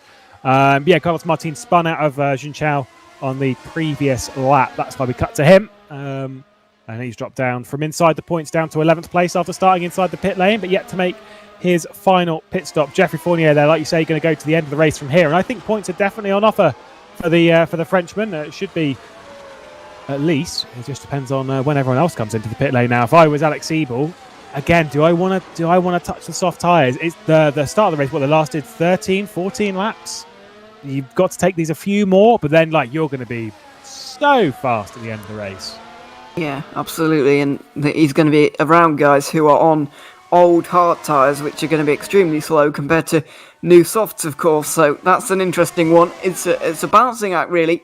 And we're yet to see whether he can balance it right as Fournier gets down the inside of Panzer now, putting Panzer down another position. So if Simicic is not going to win this race, and Panzer is providing him absolutely no assistance whatsoever, so it looks like they could be out of this championship, the Burst Rio Toro esports squad. That is not Hoyer and Mozek, though. They are different teams, so they're definitely still in the game, and I think they are in the driving seat in terms of this team's championship at the moment.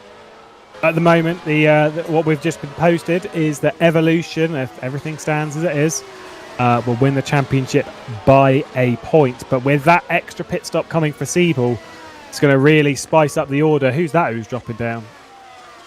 It is Van Der Neet. Yeah, Van Der Neet, he's been off. Oh, yeah. Danny Van Der Neet off the road. That'll swing it to an extra point to Evolution. There'll be a couple of points clear now. We'll have a look at what happened to Danny Van Der Neet. Pulled it off on the exit of Bico de Pato. Did he just overcut the corner slightly, or did he blow the engine? Looks a little bit laggy to me, that does. I don't know if he's just had a personal issue of some description, be it internet or mechanical failure of something on his rig. It just says DNF in game, so I don't think it's engine. Bizarre. Don't know what's gone on there, but it's an extra point for everybody at this point, I think. especially for, well, yeah, as I said, it's everybody, but he was yet to pit yet, so I don't think that's going to change the outcome of this championship too much. However, it does right now. I bet that has almost immediately, as you said, Evolution Motorsports were winning by a point. I bet it's changed all again now. Because, 3, yeah. It's 3. All right, okay. So, yeah, there you go. It's all changing again, and it will do again. With Siebel, who's going to come in, and Simoncic, who we think is going to come in a little bit later on as well. And Siebel is taking these tyres now to where 15 laps to go, and we're beginning to get to the point where he could go for soft tyres, but I think it is a bit of a risky strategy. My mathematics at the moment is telling me that the top 3 teams in the championship, Evolution, Burst Riatore and Burst Simplexity, are all separated by just 5 points at this moment. With 15 laps to go in the FSR World Championship, I cannot tell you how this is going to play out. I can't tell you who's on the right strategy, who's on the wrong strategy. I can't even tell you who's going to win the race at the moment, because Simoncic is being closed by Mohamed Patel, and if he gets by, Riatore's out of this. Yeah, for sure. They've got no chance if Simoncic doesn't come in, win, sorry. And yeah, Siebel will be. Is he going to come into this lap? And if he goes on the softs on this lap only, then he really is in trouble, I think. But we'll see. He can't be going to the end, surely. He can't be feeling he can get to the end. If he can get to the end of the race, though, and everything finishes as it stands, that is a ballsy call. It is. We did see some guys in I saw some guys in Academy going 15 laps. It was certainly the minority, and that was off the start of the race as well, which you'd assume is a little bit harder to do. Yeah, I reckon he might be able to do it if he is kind enough to his tyres. He goes past the pit lane one more time, and now it looks like Mrozek has been trying to get through on Dennis Jordan, and this is incredibly important for Jordan that he keeps Mrozek behind him. This is so spicy. David Mrozek eyeing up a potential position that would put his team in a great position when it comes to the championship challenge. Cam Rogers comes through the pit lane and exiting 15th and last on the grid. Sorry, Cam. Had to fire some shots at some point. Oh, yeah. Dennis Jordan, we look at 8th place at the moment. Craig Baxter ahead.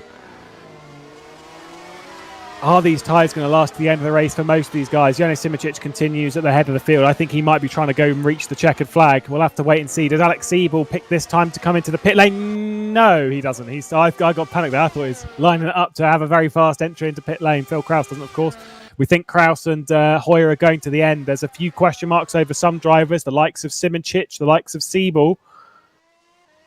Question marks all over the place for at the moment. It's what a round for you to jump in at. Yeah, yeah, exactly. Yeah, it's quite confusing. Well, not confusing, but it's just a little bit complicated to work out right now, which is all fine. It's better than being predictable, that's for sure. So it's all entertainment at the end of the day. But it is certainly looking good, in my opinion. It's looking good for Burst Simplexity Esport at the moment. When Siebel pits into and gets some new tyres, I think that they really will be in the driving seat. However, how quickly and how far is Siebel going to get up the order? Simoncic is into the pit lane now. There we go. He has to go for the 3-stop. He looks like he's the only person who has to go for the 3-stop, which I'm a little bit confused about. I thought he would be able to save his tyres a little bit better than that, but it seems that he can't, and this is surely soft tyres for the Siebel's reigning champion. Well. Yep. Siebel's coming in. It'll be soft tyres for Siebel as well. Those two are going to be so quick at the end of the race. Jonas Simoncic comes out in 3rd place, showing how impressive his race has been. He's going to be firing in some quality laps. We'll see how much quicker he is than the others. Alex Siebel's in and out of his box. Where's he going to come out? Inside the points. Jeffrey Fournier goes by. Robin Panzer isn't going to go by, so he's still going to be within the points. Oh, my goodness me. Can he catch those guys in front? I think he can. On these tyres, he definitely can. It's just to whether he can get back to 4th or not. Yeah, he needs to get right up to where the gaps between the cars, though, aren't that big, to be honest. They really aren't. So when he's going to be taking seconds out of these guys up in front, particularly at the start of his stint, he really needs to take advantage of that. And so, this is going to be extremely exciting from this point. He's got 4 seconds to Fournier, and now really needs to start making some progress. So Dennis Jordan is going to be scoring 6 points from this race. Siebel currently only 1, which gives them 7 points. Hoyer and Mozek getting 14 between them at the moment, so it looks like Burstie's-Bought are going to add another 7 points to their advantage, giving them an 8-point advantage right now, which is extremely exciting indeed. But things could all change with Alex Siebel gaining points here. He needs to get into 5th position, we believe, maybe 6th position if he can do. Not entirely sure, but that is definitely possible. Yeah, ladies and gents, get your race view open. Let's go and have a look at live timing. Current fastest lap of the race, by the way. I've got to give him a shout out. Cam Roger. It's a short-lived dream, but currently taking the fast. There you go. Instantly removed by Carlos Martin, and that will be very quickly removed by Jone Simic this lap, who's just pumped in a purple first sector. Alex Siebel not too far off in that first sector in comparison to Jone Simic, gaining on the latter region of sort of 3 or 4 tenths in the first sector, which is basically 2 corners. So these soft tyres very much working out for them. Jone Simic not really too much quicker. He didn't have a great second sector there in comparison to the top one. So maybe still just looking after his tyres a touch. I don't know if that victory is going to come the way of Jone Simic. No, I really don't either at this point. He needs to be when he came out, and he just runs a little bit wide. He is pushing hard. He's trying hard to get this win, but I don't think he's going to manage it either. He needs to take, in my opinion, over a second a lap at this point. Yeah. He came out of the pit lane about 15 seconds down on Mohamed Patel with only 13 laps to go, and that is a tall order to remain 1 second plus faster than the car you're trying to chase, particularly when it's Mohamed Patel. He's going to find this very, very difficult indeed, and I don't think he will be able to do it. No, it's also not looking so great for Alex Siebel. On the previous lap then, race leader Mohamed Patel, a 107.9. Jone Simic, fastest lap of the race, a 106.6. So that is over a second a lap quicker. So he's nailed that final sector. Alex Siebel, in comparison to the drivers ahead, 7 tenths to a second and a bit a lap quicker, dependent on who you're looking at.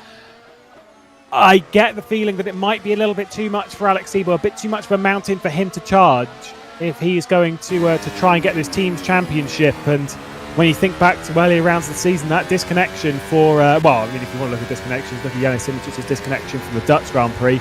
And then Dennis Jordan's one from the first one of the season.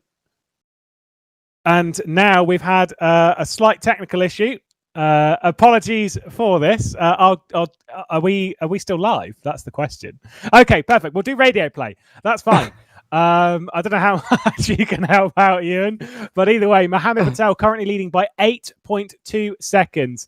Jone Simic in 3rd place, a further 3 and a bit seconds back, and he'll be closing in quite quickly. Alex Siebel's not too far behind Geoffrey Fournier as well, inside the top 10, so inside the points. But at the moment, as we've said, that championship will definitely be swinging the way of Burst Simplexity. You can't get timing better than that, could you?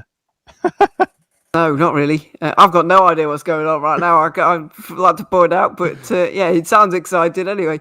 As we become a radio show for just a little bit, I believe we're kind of back now as well, so I can kind of see what's going on. But there you go. Siebel definitely looks like he's catching. So does Simic. Simic is going to get second here, but it's really difficult to see him being able to pass Patel as well and get first position. Agreed.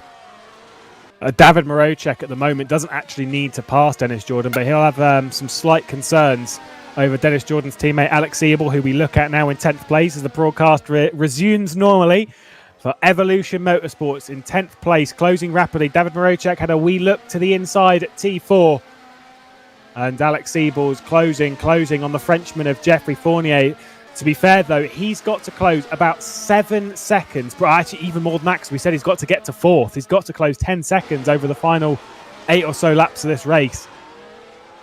Oh, I'm not so sure about that one. I mean, to be fair, he couldn't really go to the end of the mediums. They would have definitely dropped off. They would have gone. So that wasn't really a viability. And as much as you'd be sat there thinking, well, why didn't he try? He can see the percentage readout of the tyre, and we'll see that, there is no way that it will get that distance. Sometimes there's a 50-50 maybe. Oh, who's just out of the race? Thomas Vack. Oh, my goodness. And Carlos Martin as well. Carlos Martin out as well. Yep.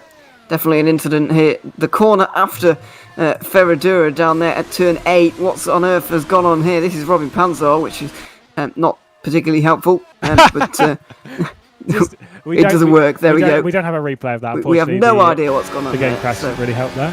No. Look at you just ripping into Felix like yeah, that. I'm sorry about that, Felix. Anyway, Rotec on the back of the car in front, Dennis Jordan now, and Alex Siebel looks like he's overtaking Fournier, and he has done into turn 4, so that is important for him. He's got a couple more points back on the Burst Esport team, the other one, but yeah, it's still a tall order from this point, and Simončić is also, by the way, on the back of Burlak now as they come towards the line for the 66th time. A couple more retirements would be doing Cameron Roger some much needed faith. Jone Simončić then going for the podium. DRS straight through on Petr Burliak, the pole sitter, now demoted down to 3rd place. 8.3 seconds at the line it is, though, to go and catch Mohamed Patel. This could come down to the final lap. As long as, depends on how much Patel has in the bag. Maybe he's controlling his tyres, maybe he's looking after it enough, and will do what he needs to do. We look at Alex Siebel, who's going to be closing in on David Marocek, and believe me, that will be a hard car to pass. Right now, oh, here we go, out of the centre S. Dennis Jordan pulls them over to the left-hand side of the road. The run down towards T4, there is no real opportunity there. But the soft tyres open the door for David Marocek. He just drifted wide of the apex at T4. Runs to Ferradura. Definitely no overtaking opportunity there, Ewan. No, with the slipstream that Marocek is getting right now and the DRS, it is extremely difficult for Alex Siebel to get. His best bet might be in the middle sector if he's really doing well.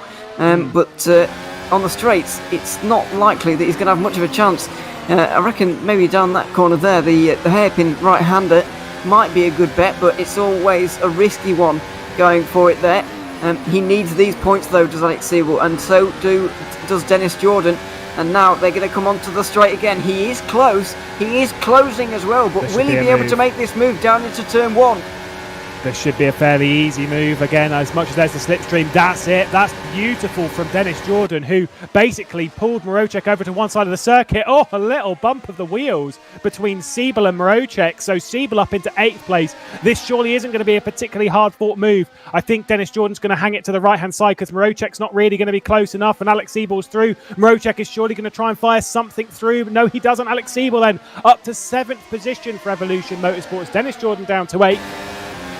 He's still got to defend from David Marocek. We look at Jeff Fournier, who's right on the back of this, and if he could demote David Marocek a position, that would do world of favours for Evolution and throw things even further in the air. Yeah, I think that Dennis Jordan might actually back David Marocek into the car behind Fournier here, so he could be a real player in this race now, which is kind of surprising in the end, and take a point away from Burst Simplexity Esport, which is of course what Evolution Motorsports want right now. Siebel's got 2 seconds to go and catch up to Craig Baxter. This is still on for the teams here. I really was writing them off there, Evolution, but with 5 laps to go as they cross the line now, this really is on for the teams. Now Marocek is trying to close in on Dennis Jordan. I don't know if he's close enough to get into turn 1. He needs to make this move, but he can't for the moment. And a bit of a bump as well. A bit of a concertina effect with Fournier in behind as well. So this is getting extremely interesting now, but Dennis Jordan really needs to hold on to this position. I've not seen Dennis Jordan defend this hard in a very, very long time. David Marocek, if he drops behind Jeffrey Fournier and Alex Siebel gains another position, then they will be dead even on points. It will be 0 as the gap. This is so tight. I have not seen a teams championship play out this tight in the World Championship, at least not for a very, very long time. I don't ever recall it being this close. It's mighty tight and everything is to play for. This is just sensational. It's been a great season in 2020, headed by the man Jone Simončić, who's closing in on a potential final race victory of the season, but Mohamed Patel has put in a decent shift at the top and is currently leading by 5.5 seconds. Marocek in the slipstream of Dennis Jordan as Alex Siebel's closing on the back of Craig Baxter, but definitely not close enough. This is the best opportunity for David Marocek. That'll be it. That's the position done, and that's pretty much the title guaranteed, dependent on what happens. Of course, this could revert itself, don't worry. David Marocek through finally on Dennis Jordan and clear as well. What's Jeffrey Fournier going to do? Jeffrey Fournier is going to get past Dennis Jordan. That's it.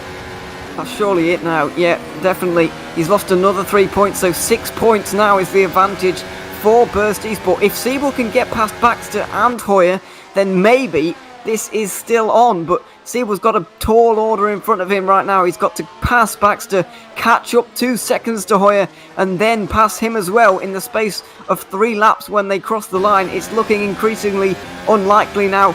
We'll see. Dennis Jordan's really lost a lot of pace now. Not entirely sure what has gone on there, but it must be, because Fournier now could also be pretty useful for them if he can get past Mozart. We'll see if that actually happens as Siebel now really closes in on the back of Craig Baxter. Baxter's going to hang it in the middle of the road, doesn't know which way to go. Alex Siebel, he eventually goes to the inside and gets 6th position, so the gap is now 4 points between them in the championship. It'll be 6 because when Rocek passed, he gained 2 points, and then obviously Dennis would have lost 2 points. That's actually a 4-point move. It's all right. Don't worry. That one also caught me out of the way. But either way, it's 6 points now. I fear, unless something dramatic, something only that could happen at Interlagos would happen in the final laps of this race, I feel that is headed to burst Simplexity. Siebel will need to get by Hoyer, and realistically will need to get by Kraus as well. But that one is a very, a ridiculously tall. That's a Yuri Kazdorp level of tall order. I don't think that one's going to be happening. No, I think he's going to be hard pushed to get Hoyer at this rate. But obviously he's going to gain 4 points from this. He's going to gain 2, and he's going to take 2 away from Hoyer. So it would be Fournier. 2 points. And with Fournier, could also take a couple of points away from Mrozek here. So that could tie it up if these 2 positions actually do change. Now Fournier is going to be all over the back of him. Got the DRS open. Is he going to dive it here to the outside maybe? Maybe he's going to wait for turn 4, but a little bit of a slide from Mozart. Oh, he nearly had the car around then, and that really would have been it for Burst Esport, but Fournier's had to slow down just a little bit. I don't think he's close enough. My goodness me, this is thrilling. Fournier there, he's close, not quite close enough. He's going to go for the cut back down the inside on the run down towards Ferradura, though it's not really going to put him on a good line. We look at Siebel, who's closing in on Michi Hoyer. Now back to the battle for 8th place with Jeffrey Fournier over the back of David Mrozek. It's going to come down to the wire for this team's championship. It is going to be so very, very tight. Jeffrey Fournier could be the deciding factor when it comes to this team's championship, but that'll be a way to make your mark back in the FSR World Championship. One final run then around the Autodromo Jose Carlos Pache for the final time in 2020. The FSR World Championship drawing to a close. Alex Siebel is going to make that move on Michi Hoyer. Easily done. Michi Hoyer doesn't fight it. Maybe he would need to. Depends on what happens with Jeffrey Fournier, who's coming for it. He's going to be to the outside of turn 1. Oh, he's going to try and commit heavily to the brakes. David Mrozek, though, fantastic on the brakes. Jeffrey Fournier goes for the cutback. Wasn't able to do so. And David Mrozek hangs on. Jeffrey Fournier, though, back in the DRS. The final attempt. He leaves the door open. Could this be it for the team's championship? I do not know. We'll have the points done behind the scenes. Jeffrey Fournier moves up to 8th place. I think it's a now tie. They are I think it's a tie. tied, and I don't know what the tiebreak is. At the front of the field, though, Mohamed Patel. It has been years since he's been victorious at this level, but the 2017 world champion crosses the line. He's finished second 6 times between victories. He's finally victorious again in the world championship. Jerne Simoncic comes across in second. Petr Berliak in third. Now the tightness with the team's championship. Alex Siebel, he's right on the back of Philip Kraus. This could be it. Philip Kraus is slowing down. Oh my goodness me, to the line. Oh my goodness, it was so close. That was so close. Alex Siebel then 5th place. That was mighty. Michi Hoyer only 6th. Craig Baxter 7th. Jeffrey Fournier and David Mrozek come across 8th and 9th. Dennis Jordan in 10th place. Now, when we do the maths, it is 0 points in a team's championship. Yeah. They both have a single win. Yeah, they do. But Burst Simplexity Esport have 2 more second place finishes than Evolution Motorsports. So they will take it purely because they have 2 more second places, which is absolutely remarkable. They're tied on points after 10 rounds of racing. This is just phenomenal from both of those guys. It's been a fantastic fight for all of today. And Siebel was literally tenths away from taking it there because Kraus was slowing down. His tyres really went off the cliff at the end of that race. But Evolution Motorsports just missing out there eventually, purely because they had 2 less second places than Burst Simplexity Esport. But what a season that has been, and what a fitting end it was with so much drama. Oh my goodness. I don't know what to say. What a season 2020 has been in the FSR World Championship. There is your man, Jene Simoncic, was crowned a couple of weeks ago the back-to-back champion 2019 and 2020. What a couple of years it's been for him. Of course, we've seen him finish second in the World Championship countless times in the recent few years. Finally got his championship last year. It unlocked the door, really, for Jene Simoncic, and of course he's won in endurance racing as well as has run on the bigger stage with the Race All-Star Esports bunch, and it has been a very spicy run through 2020. This shortened 10 race season has been truly incredible, and that run to the checkered flag, I am near speechless, which isn't great for a commentator, I'll add. What a season, Ewan. What a season. Yeah, what a season. It's been an absolute pleasure to be a part of it in some capacity. Thoroughly enjoyed it, and I hope you all have at home as well, because that was truly phenomenal at the end. I don't think I've ever seen anything quite like that, to be honest, in terms of a team's championship. As I said a little bit earlier on in the race, team's championships are often quite boring because the winning driver normally wins the championship as well in terms of the teams. But this time, it was between 2 teams who have been remarkably consistent throughout this season. They have 2 DNFs between the 4 drivers, and that is a big sign of consistency. As we mentioned, all of them scoring points since Britain. None of them have been out of the points. None of the 4 of them. So a truly phenomenal drive from all of them. But the man on the screen at the moment, obviously, can't forget about him, Jene Simoncic. Despite not being able to contribute to a team victory himself, vandalises his own garage there. What is he doing? Don't know what that's about, but he's pretty happy right now. He's celebrating his championship win, so we'll forgive him for that. Well, we are going to jump over to Discord and we'll grab some interviews from the drivers and one team manager, and then someone else to wrap up the season. So just give us a sec and we'll be back in a moment.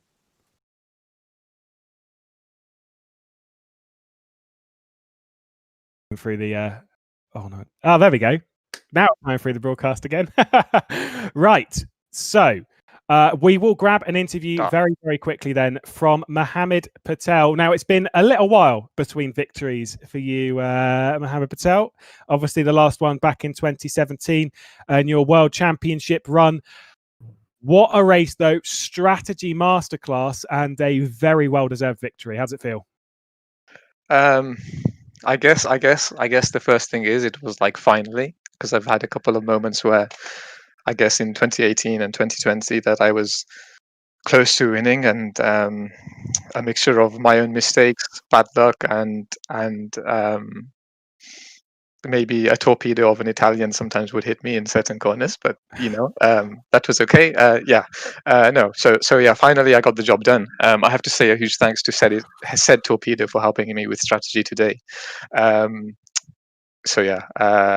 race was interesting. I didn't know what to expect. I think Peter and we did our first prime stint today, like after the F1 race, so we didn't really practice too much. We weren't really sure what the strategy would be today. I wasn't sure in the middle of the race whether to go for hard, whether to do double soft, and I was debating it with Peter and with Mick during the race, and they said to do the 2-stop, and I was weighing on the side of the 3-stop, and they were right. So I'm really happy about that. And the last 26 laps, or however my last stint was, it was just 26 qualifying laps. I knew that I couldn't let Jene get into DRS because he had a lot more top speed. So I was using a little bit of boost out of the last corner, trying to make sure that I was there or thereabouts, and trying not to let him get into DRS. I was really surprised, like the end of his penultimate stint. I gained a lot more than I thought that I would gain to him, and then that basically gave me the opportunity to just stay ahead. So one of the few races this season that we all had to push a lot, and we had different strategies, so it was a lot of fun. Yeah, well, I mean, I must say thank you for joining. Now, of course, the other thing is that you joined for the half of the season. can we see you back full time next season? It's too soon to say. It's the start of August right now, and we start FSR in like April or something. So there's a long time, and a lot of things can happen in the world between now to then. So let's wait and see. No worries. Well, thank you very much, Mohamed Patel. A very, very good addition to the 2020 World Championship. And speaking of the 2020 World Championship, why not be joined by the man himself, the 2020 World Champion, Jerne Simoncic? You were racing in some slightly interesting attire this evening in a shirt and tie. A bit sweaty in there, Jerne? Yeah, completely soaked, but it was worth it. As I said, it's called, the track is called Interlagos, and now I have the third lake between the other lakes. So. Now, very quickly, why not? You were telling the story on your stream as to why you were racing. For those of you who don't know, racing in a shirt and a tie. Why was that? Well, basically, once in the team chat, we talked about random stuff, and I just come to mention that actually my first ever online race in 2008 in F1 Challenge. I raced it with the bow tie. So the is it bow tie? The like the butterfly? Yeah. I raced with that because the next day we went to Vienna with school for like an excursion to the opera, and we had to wear well, and just like for fun, for joke, I raced with the tie. But it was nothing really meaningful. But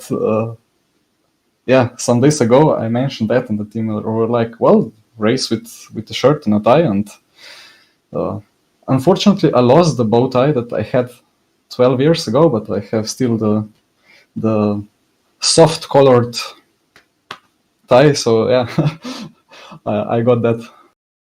Wow, I mean, it didn't really give you the best luck, though. You didn't end up winning that race, but second is still a well-deserved effort. Obviously, the last couple of years, there's been that massive increase in form from you, having won the World Championship in 19, obviously championships elsewhere in sim racing in 2020, to be fair, has gone pretty well as well. What's next? What's next? I don't know. I mean, yeah, of course, the plan for the top of the rFactor 2 sim racers is to get into full-time sim racing. I'm currently trying to get there, like Risto Capet and other guys like Kevin Sigi and Erhan, and I think they are all already managing to do that. I happen to be 3 or 4 years older, so I have to earn for myself, for family, and I'm not a student anymore, and yeah, it's a bit more difficult, but yeah, I'm trying to go for that. So whatever the future brings, I don't know about FSR. We will see. If of course, I will need to manage my time well. So if there is a good prize money, then it will be worth for me. Otherwise, I will have to see how the time is. Well, no worries. Thank you very much for joining us then. The 2020 World Champion Jerne Simoncic, back-to-back with 19. We'll move on to the pole sitter from this race, Mr. Interlagos, having taken 4 victories here in the World Championship. It wasn't a 5th today, though. It did get a podium. I can't help but feel that from a pole position, though, you might be a little bit disappointed with that, Petter. What kind of happened out there?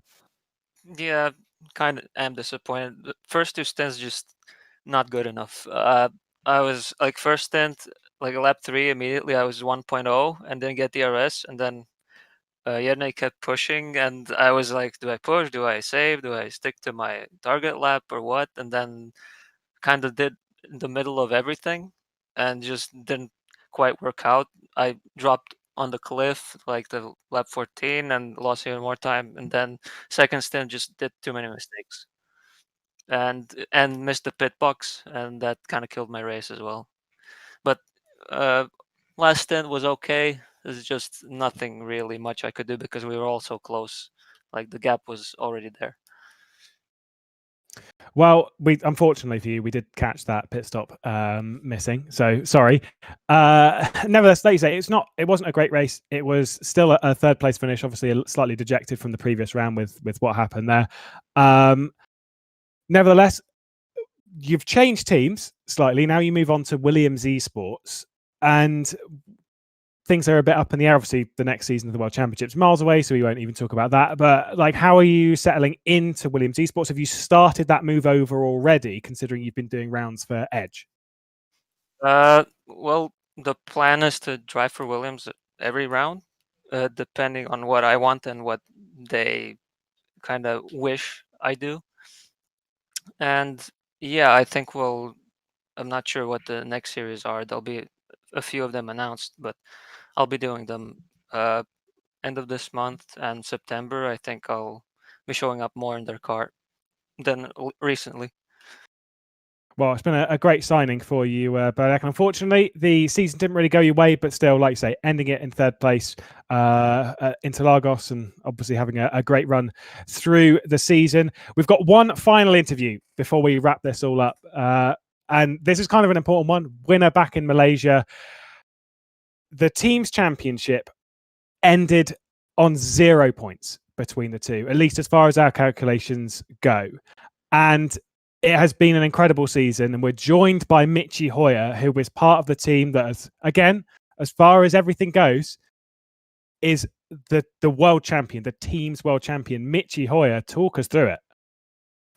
Yeah, I mean, has been an awesome, insane finals. Like, the championship was on our side, on their side.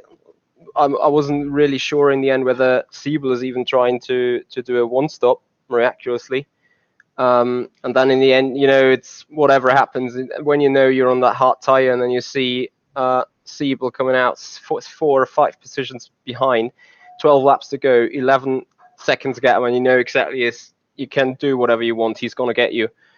And in the end, the engineer was like, David is behind Dennis. David is ahead of Dennis. There is a car between David and Dennis now. And then David is fighting with Joffrey. And I'm like, oh dear, it's going to get down to the wire, to the very, very smallest amount. But kudos to Evo. They have put on a massive effort. Like, the second season half has been so strong, with Dennis winning in Sandford. And they really put in on the pressure. And can't believe that in the end, the second or third place in any of the 10 races is going to be the decider. But yeah, it's going to be like that, it seems. But yeah, trying to stay a little bit calm until we know the official final result. Throughout the race, so you say you have a race engineer, were you aware of the points gap throughout the race, or were you just sort of ignoring all of that and just driving, just doing what you were doing? First 40, 50 laps, it just sort of focus on you do what you can do, and then when you come towards the final pit stop, and I see where is Siebel, where is Jordan, where is David, how is it looking? Also, what is about the sister team, since Yene was in the front in the leading group, and then the final 15, 20 laps was only about managing and having calculations going on, and yeah, basically driving as fast as we can and getting the trophy home. Well, thank you, Michi Hoyer. What an incredible season. Congratulations to Burst Simplexity Esports. Again, like we say, everything's very provisional at the moment. I've got the points in front of me, and it does say that Burst Simplexity Esports have 190 points, and Evolution Motorsports have 190 points also. Burst Riatoro Esports are only 5 points behind. So that win, like we said, Ewan, would have been absolutely crucial for their team's championship, for Burst Riatoro to come out on top. He didn't get that victory. They didn't come out on top. But 2020 has given us some incredible races, not only in the World Championship, but across FSR. And Ewan, you've been there like throughout. It's been a crazy year. It has been a crazy year. Yeah, I've thoroughly enjoyed being here. Yeah, as I said, just amazing racing all season long. For it to come to head like that right at the end was great as well. Really enjoyable last race, even though the Drivers' Championship was sewn up already. The teams provided some surprisingly great action, actually. And yeah, it was great to watch all season. So yeah, thoroughly enjoyed my time here. Hopefully I'll be back next season. I don't really know what the plan is. I don't think anybody does. Yeah, we've got plans for the future, of course, at FSR, and Cam's going to talk about that all in a minute. But yeah, just looking back at everything that's gone on this season, it's just been It's been fantastic, and thoroughly enjoyed watching and being a part of. Yeah, so thank you everyone for watching this season. It's been a great one. I also have to say my thanks and that to Felix van Delft and Thomas Lenz, who have been running things like helping behind the broadcast today and throughout the season. Of course, the commentary pairings that have been up and down the paddock. Had Alex Skinner in. Of course, we've had Aidan Millwall. We've had plenty of commentators, but none other than Cameron Roger has been in the commentary booth plenty of times this season. As you can see on your screen there, Cameron Roger, the president, may or may not have come up a position short of that point you were looking for there, Cam. But you, as far as I've been told, there's been a slight announcement you'd like to make. Yeah, well, firstly on my race, so close to the points, but not just yet. I have to improve for next year. But yes, so for the future, those of you who are still tuning into the live stream, we can have a little sneak peek that in the months of September and October, we will be having a mini series to round out the year, and the exact details of that will be coming very soon indeed. But it'll be pretty much most weeks in September, October time.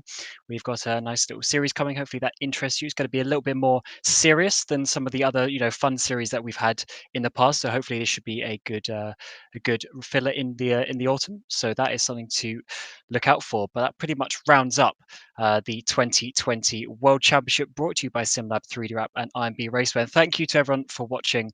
And until then, in September, we wish you a very warm goodbye.